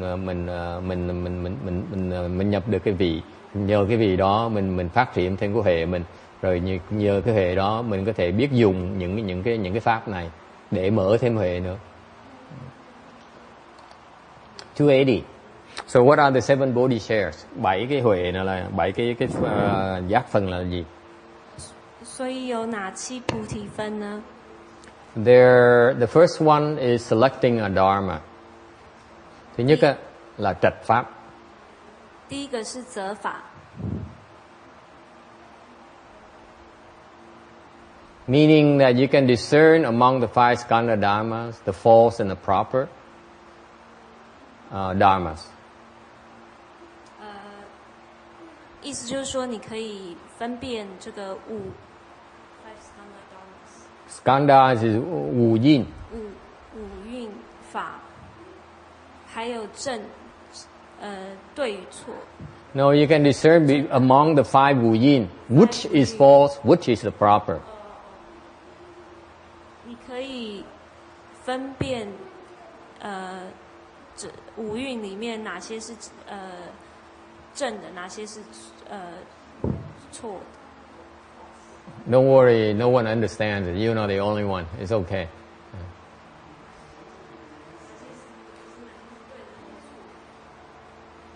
Cái trạch pháp có nghĩa là cái khả năng mà có thể chọn từ trong cái ngũ uẩn đó, những cái ngũ uẩn đó, cái nào là đúng, cái nào là sai. So what is the selecting a dharma again? Như vậy cái trạch pháp là cái gì? Jasmine, what is selecting a dharma? What is it? Anyone? Trạch pháp là cái gì vậy? Ni sư, trạch pháp là cái gì?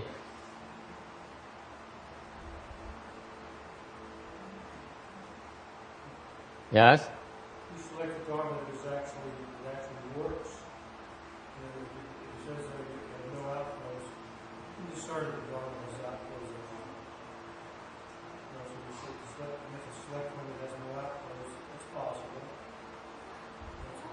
How do you know? Just examine it. You can tell. Làm sao trạch pháp? Tại sao trạch pháp? Làm sao trạch pháp?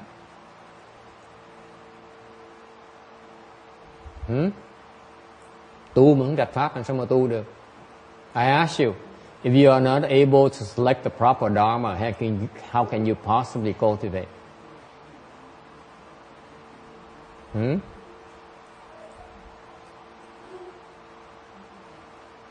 Nếu quý vị mà không có cái không biết trạch pháp á, không biết nhận được cái pháp, làm sao quý vị tu được? 所以法师问说什么是责法？你怎么责法？如果你不懂得怎么责法，那你怎么知道怎么修行？ Yeah, I'm asking you, how are you going to, how do you cultivate? Nếu nhận được pháp làm sao mà tu được? So this is the critical step in the beginning of practice. Thành ra lúc bắt đầu tu á, ta phải biết nhận cái pháp mình nên tu, nhận cái pháp nào mình nên tu, pháp nào mình không nên tu. At your starting point, at the get-go, you better be able to recognize which Dharma you should cultivate, which Dharma you should not. Is it clear? If you don't, you're going to get into trouble.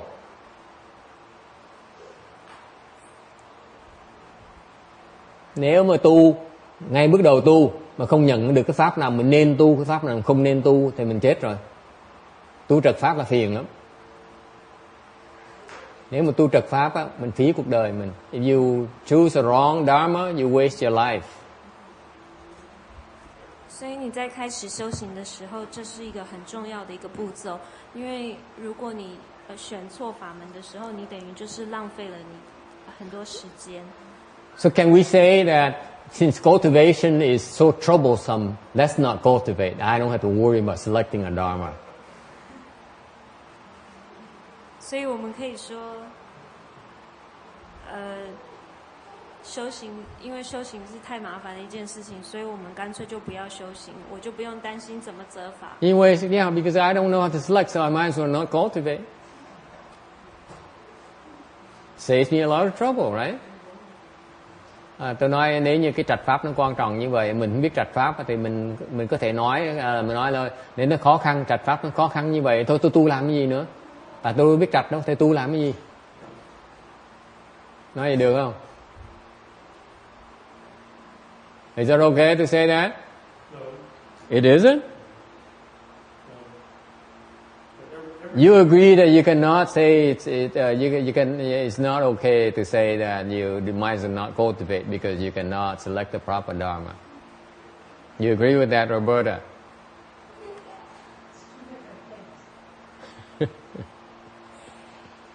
What to do? See, if you say, you cannot say I cannot cultivate, okay? Because I don't know how to select the Dharma. And if you really want to cultivate, then you don't have to select Dharma. It's both ways you lose. What to do?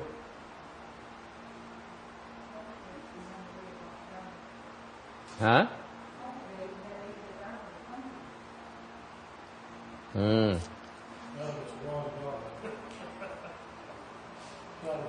You cultivate in the wrong Dharma, it's up to you.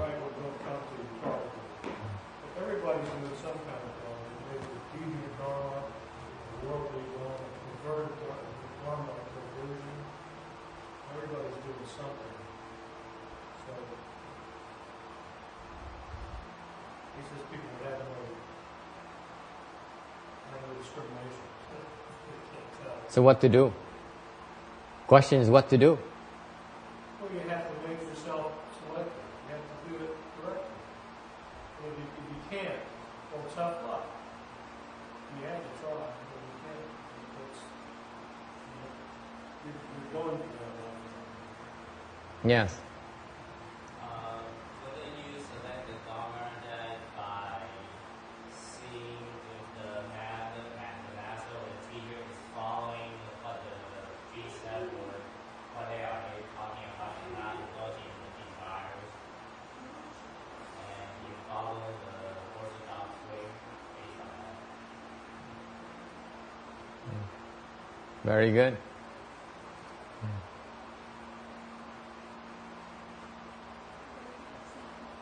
You have to have guidelines. You have to apply guidelines to your selection. For example, if Ước goes around and buy a PC, he says, I have certain guidelines. It has to be cheap. It has to be fast. It has to be free. It has to be all those things, right? You have guidelines.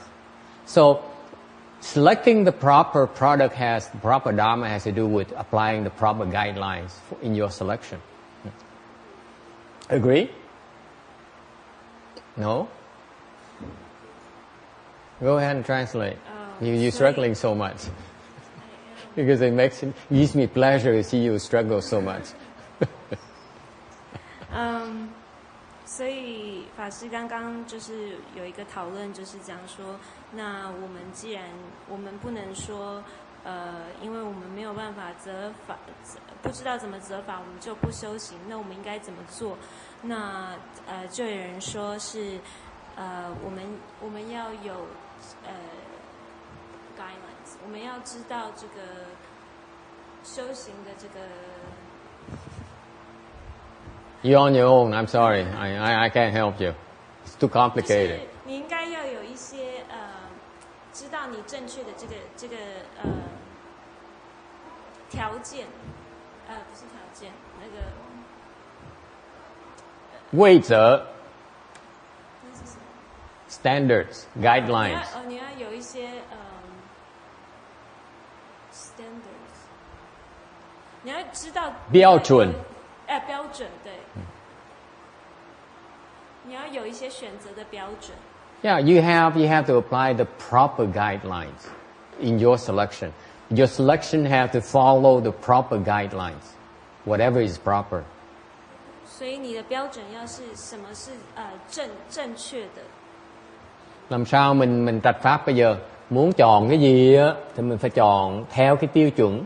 Cái tiêu chuẩn thì phải biết nhận ra cái tiêu chuẩn, học những cái tiêu chuẩn nó chính đáng để mình sử dụng những tiêu chuẩn đó trong cái việc lựa chọn của mình. In other words, you need to learn about the proper guidelines that you need to apply in your Dharma selection.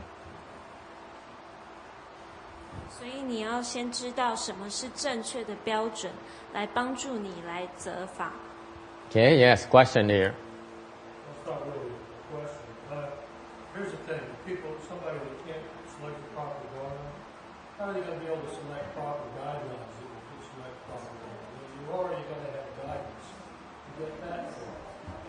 And for my part, what happened to me to find Master Shinwa was just an accident. I picked up the book, I read a couple of pages, I realized it's true. I said, this is true, this is the real stuff. And that's that. I did my intuition. Following the guidelines, nobody told me anything. It just happened. You know what that is called? Cái ông này ông nói là trường hợp ông là không có cái tiêu chuẩn như thế đó, tại vì không có ai có tiêu chuẩn, ông đâu bao giờ biết tiêu chuẩn là gì. Trường hợp ông á là ông đọc cuốn sách Ngài Tiến Hóa xong nghe thấy nó hay xong ông theo nó ở cái này là cái pháp tôi muốn tu. Yes.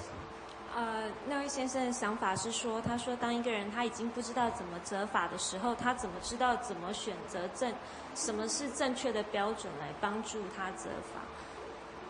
那他是说他遇到宣化上人的这个法门，他觉得是一个运气这样子，他运气好来而遇到的。不是运气 He listens to it and somehow it sounds right. 就说他听到了以后，然后不知道怎么样，就突然觉得他 It feels right. It feels like. 他感觉他讲宣化上人的法门讲得 Yeah, 很 this feeling that it seems right. It feels right. That's all he gets. 就是你心里面会有一个感觉，觉得他跟你的想法有契合。Nhưng nói là trường hợp ông là ông có tiêu chuẩn gì, ông không biết pháp gì, ông không biết là cái tiêu chuẩn là gì nữa. Ông chỉ đọc như trường hợp ông là ông đọc cái pháp Ngài Tiến Hóa, đọc một cái bỗng nhiên trong tâm mình nghe nó đúng, chỉ biết chừng đó thôi. Okay. So what is that called? Cái đó gọi là cái gì? Hả? Ông nói là blessings, người là phước. 法师问说这就叫做什么？不是福报，不是不是。这就是福报吗？对không? It's called lucky skunk. Cái đó là hên. That's all it means. Yes.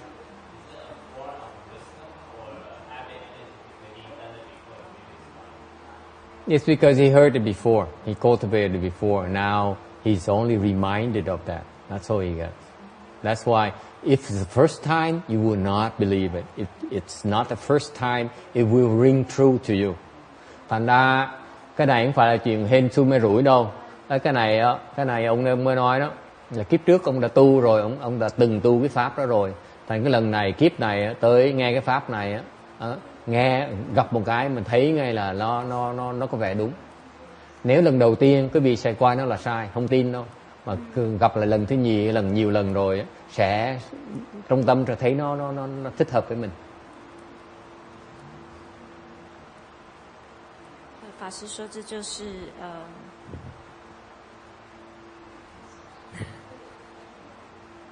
这就是他表示他不是第一次听到，他以前有听到过，所以他才会觉得这是他要的，才会同意。You see, Amy, the problem with translation, how difficult it is? Extremely difficult, isn't it? It's much more difficult to translate the Dharma than to translate the words. The words, and look it up in the dictionary. When you translate the Dharma, you translate what they're trying to tell you, not the words. So you learn to translate the words, okay, immediately as accurately as possible, okay, and that even that is still not enough.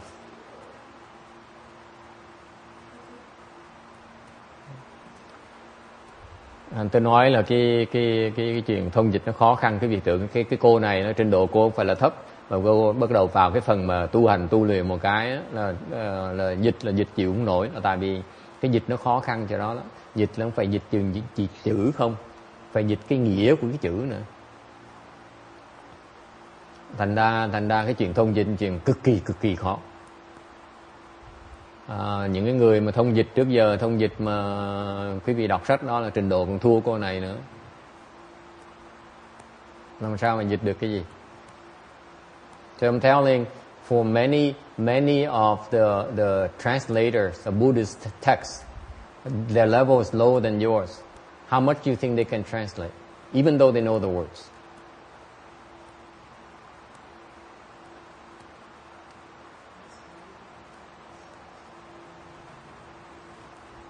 Okay, question. Yes.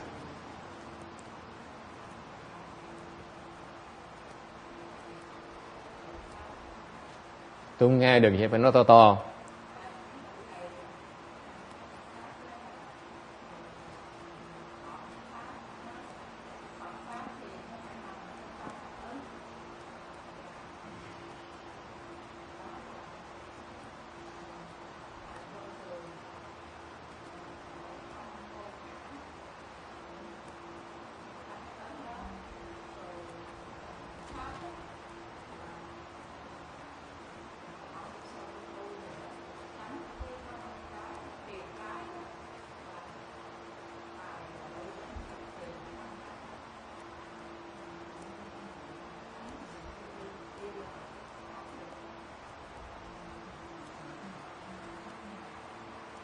She says there's some. She mentioned some of the standards or the parameters for selecting the proper dharma, and that's part of the characteristics of Mahayana dharmas. Okay, and those are correct. Okay. Sư cô nói đúng, có những cái tiêu chuẩn mà nó cho mình biết đó là Phật, đó là Phật pháp, là không Phật pháp, đó rất đúng. Okay.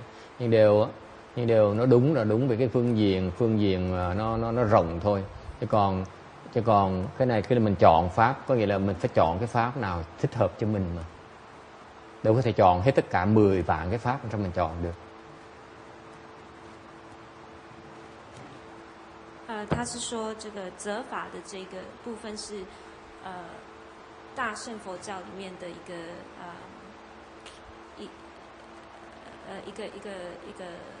一部分。So even if you know of all these standards, now you end up with, instead of 10 million, you end up with 10,000. Still have to pick some that are appropriate to you. 所以，就算你知道所有的这个标准，你还是会得到，比如说100万个、10万个法门。所以，你还是要在其中选择出对你最适合的。So anyway, I want to impress upon you that you have to, starting out, you want to cultivate or you make sure you are able to discern and select the proper Dharma to cultivate. Thành ra tôi muốn nhấn mạnh lại quý vị, khi mà tu hành thì phải biết chọn cái pháp để mà mình tu hành.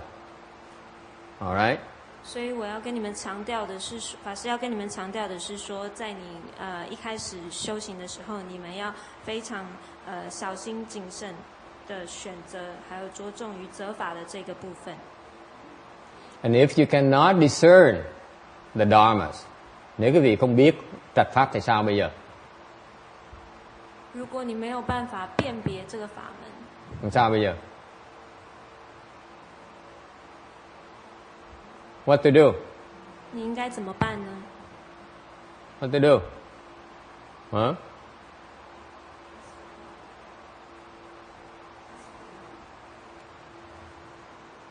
You do what your teacher tells you to. Nếu không biết chọn thì đi hỏi thầy chỉ cho, thầy chọn giùm cho.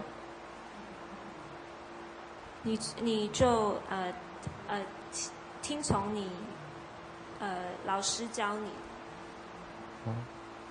What if your teacher cannot choose for you? Nếu thầy quý vị chọn không được thì sao?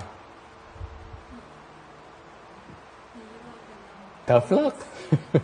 Tough luck. Good luck. I mean, maybe better luck next time. What else can you do? Huh? What else can you do? Let's say your teacher cannot choose for you. What else can you do? 法师问说，如果你的老师也没有办法帮你选择的时候，你应该怎么办？ Thầy mình chọn được mình làm gì bây giờ? Huh? She says, leave your teacher. You say, you bad teacher, you bad teacher. I'm not learning from you anymore. Nói là bỏ thầy đi, yes.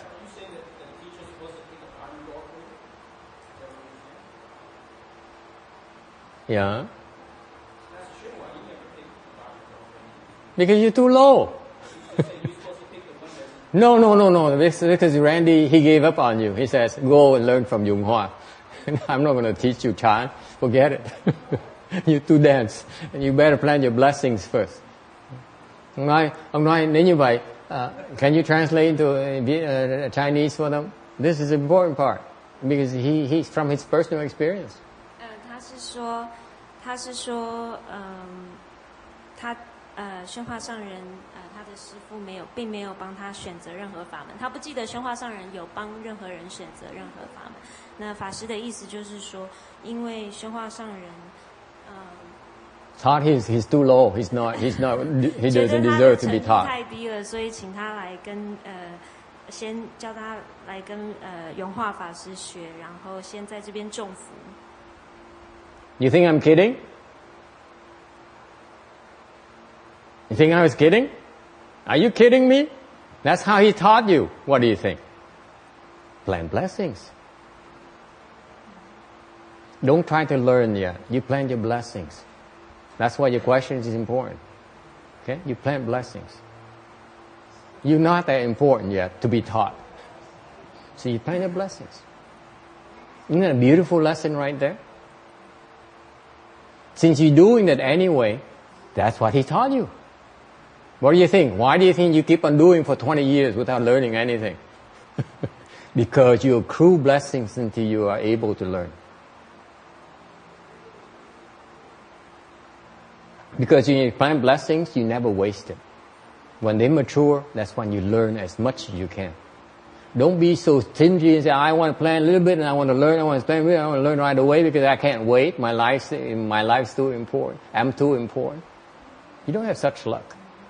Sometimes you have to go whatever the conditions are. Okay. Thành ra, can you translate that? 法师的意思就是说，这也就是他这20年来学到的，这也就是宣化上人教他的，就是教他要种福，所以他这20年来都在做这样的事情。Tại sao ông này ông nói mà ông thầy tôi, ông Tiên Hóa là ông đâu có dạy cái pháp môn nào đâu. Tôi nói là tại sao ông nghĩ ông Tiên Hóa không dạy cho ông? Quảng Ngân nghĩ Tiên Hóa không có dạy Quảng Ngân hả? Ông Tiên Hóa ông để cho ông này trồng phước 20 năm.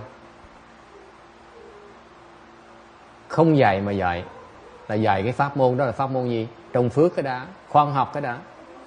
Trồng 20 năm đi. Đừng có nói là tôi quan trọng, tôi là giỏi lắm, tôi là người thông minh, tôi là có tài ba, tôi là có tiền bạc, tôi là có địa vị. Phải dạy tôi đi chứ, bắt tôi làm việc hoài đâu có được. Ông Tiên Hóa ông bắt trồng 20 năm liên tiếp, không có dạy gì hết đó. Ông nói, ủa, ông Tiên Hóa đâu có dạy tôi gì đâu. Tôi nói dạy trồng 20 năm rồi mới được dạy. Đừng có tưởng bợ. Tại đừng nói ông Tiên Hóa không dạy, ông đang dạy trồng phước đó mà không hiểu thôi. So in other words, he taught you to plant the blessings. That's your Dharma door. It's the first starting point. Okay? Then you can practice. You buy that?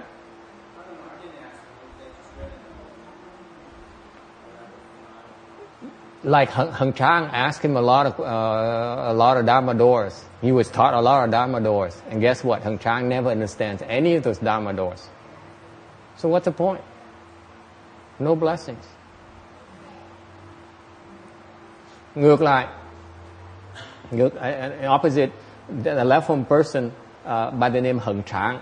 Hung Chang, actually his name is Hung Chang, meaning grow up. Okay. He used to pester Master Shen Hua about teach me one more Dharma door. He says, I spent 15 years near my teacher. I learned. I pick his brains constantly. He was very proud of that. He's telling us, Shami, he said, he taught me so many Dharma doors. And guess what? He understands none.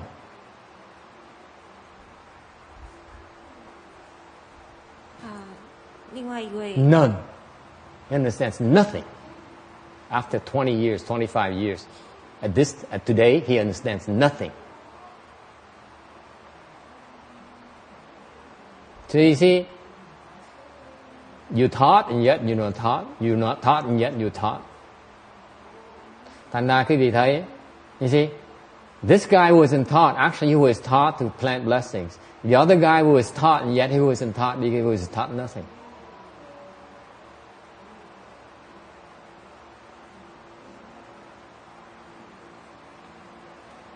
Ông thầy đệ tử khác á, thì người xuất gia thì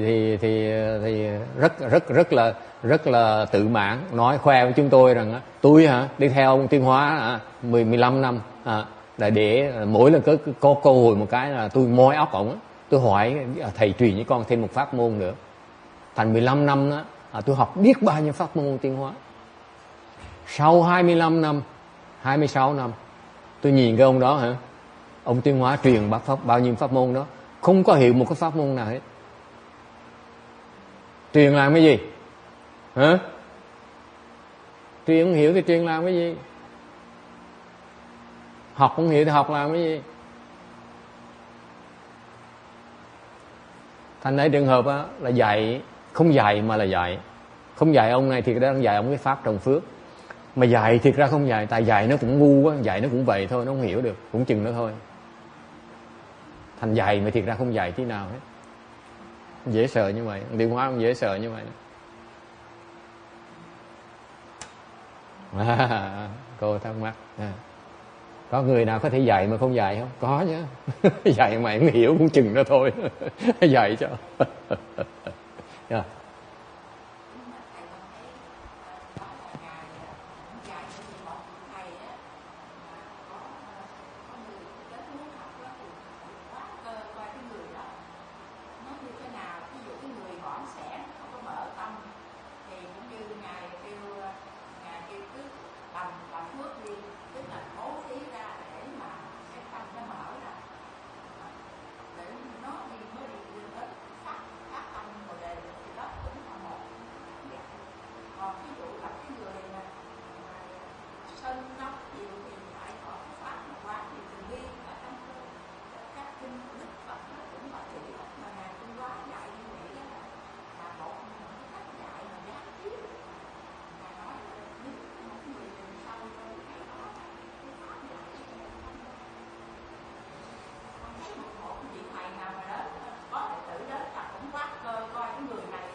So he says, she disagrees. He says, they always teach her. What's so funny about it?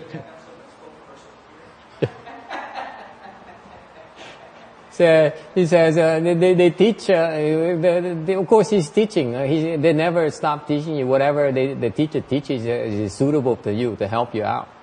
And she's right. She's right. I tell you the truth. Why he teaches you that way, he teaches the other guy the other way. Because of what you want, deep down, what you want, really want. If you really want to penetrate the depth, you better invest in the depth. Okay? Whereas, if you only are for the quantities, then that's all you get, the quantities. You will not get the depth. Thiệt ra, sư cô nói đúng. Chứ thật là như vậy nè. Tùy căn cơ người học trò. You got that, Amy? This guy is one substance. The other guy is only wants volume. He has no regard for quality. That's all he gets. No matter what he teaches, he only wants one more. That's all he cares about. He doesn't care for the substance. He only cares for the count. And that's all he gets. So all he learned from the master is that I learned 200 Dharma doors. That's what I learned from him. I was about to learn 201st Dharma door, but he died. Therefore, How many have you learned? I learned 1. That's all I learned.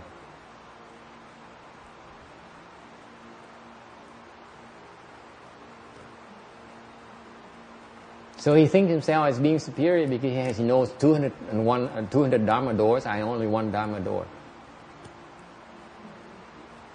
So it depends on what they're looking for. Okay? Thì cô nói đúng ở chỗ là cái ông ngài Tiến Hóa, ngài giảng, ngài dạy ông này, thì ông này ông cầu cái chiều sâu, thành ông truyền cái pháp để cuối cùng đắc được cái chiều sâu.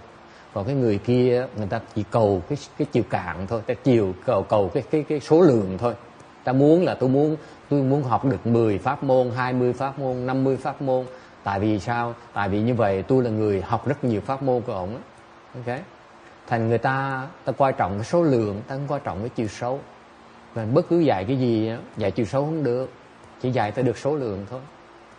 Thành người ta chỉ thành một cái con vẹt thôi, ta không dạy được, ta chỉ là thành con vẹt. So what happens is that if you only want quantity, then you become a mouthpiece. You become only a parakeet. You only repeat. You don't know what you're talking about. You cannot teach. You only repeat. Okay? Thành ra thiệt ra ông dạy những điều ông dạy với cái khả năng, cô nói đúng, ông dạy cái khả năng ông chỉ hấp thụ được chừng đó thôi, chiều thôi, vẫn dạy như thế. So what happened is that he has to teach the volume first, and then in many more lifetimes he would hear those Dharma doors again, and he says, I heard of it before.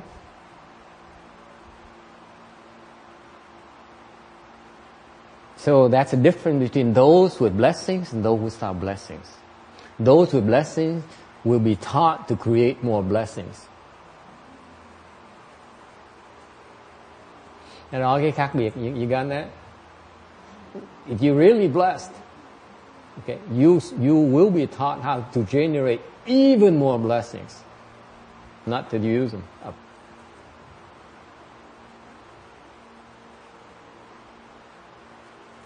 Go ahead and translate. She wanted to take a break. It's too...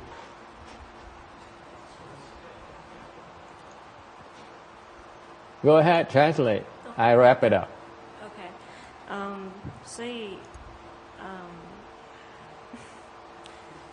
对，法师的意思就是说，像 Randy 他是宣化上人，就是有教他。另外一位出家人恒常法师，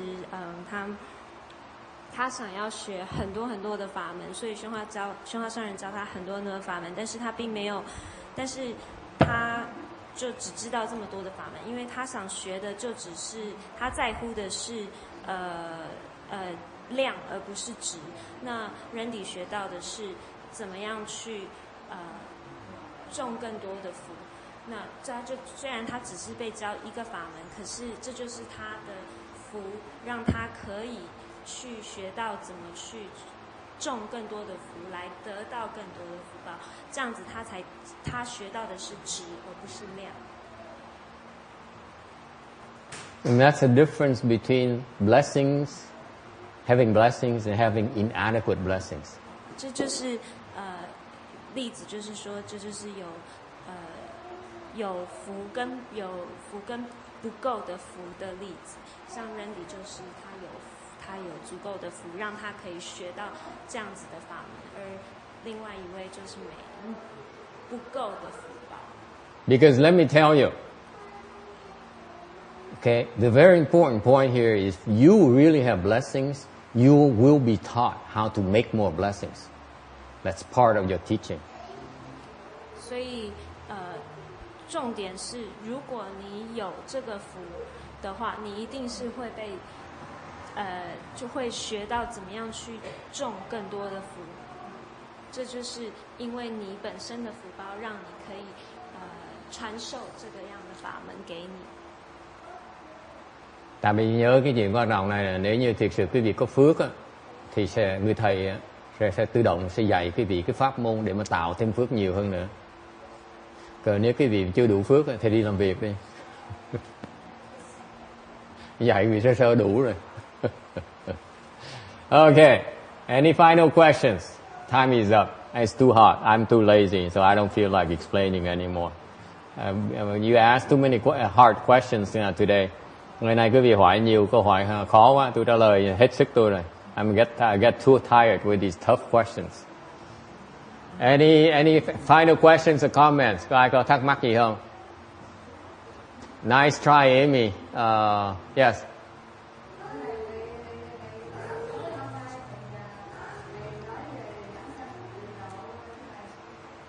Vãng sanh tịnh độ hả? Hồi nào? Hồi sáng nói rồi. Có chuyện đó. Hồi sáng không có hả? Thì là bật cái đó mà nghe. He says, you promised today we'll be talking about Pureland. I said, I talked this morning. I said, I wasn't here. And then you listened to the tape.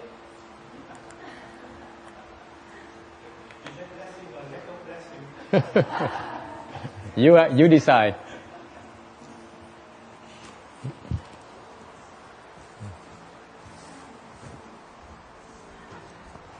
Let's do transference. Mình hồi hướng công đức. 124.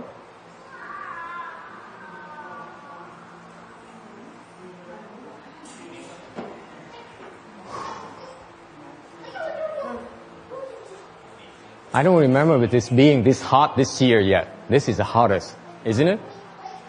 This is incredibly hot. Huh?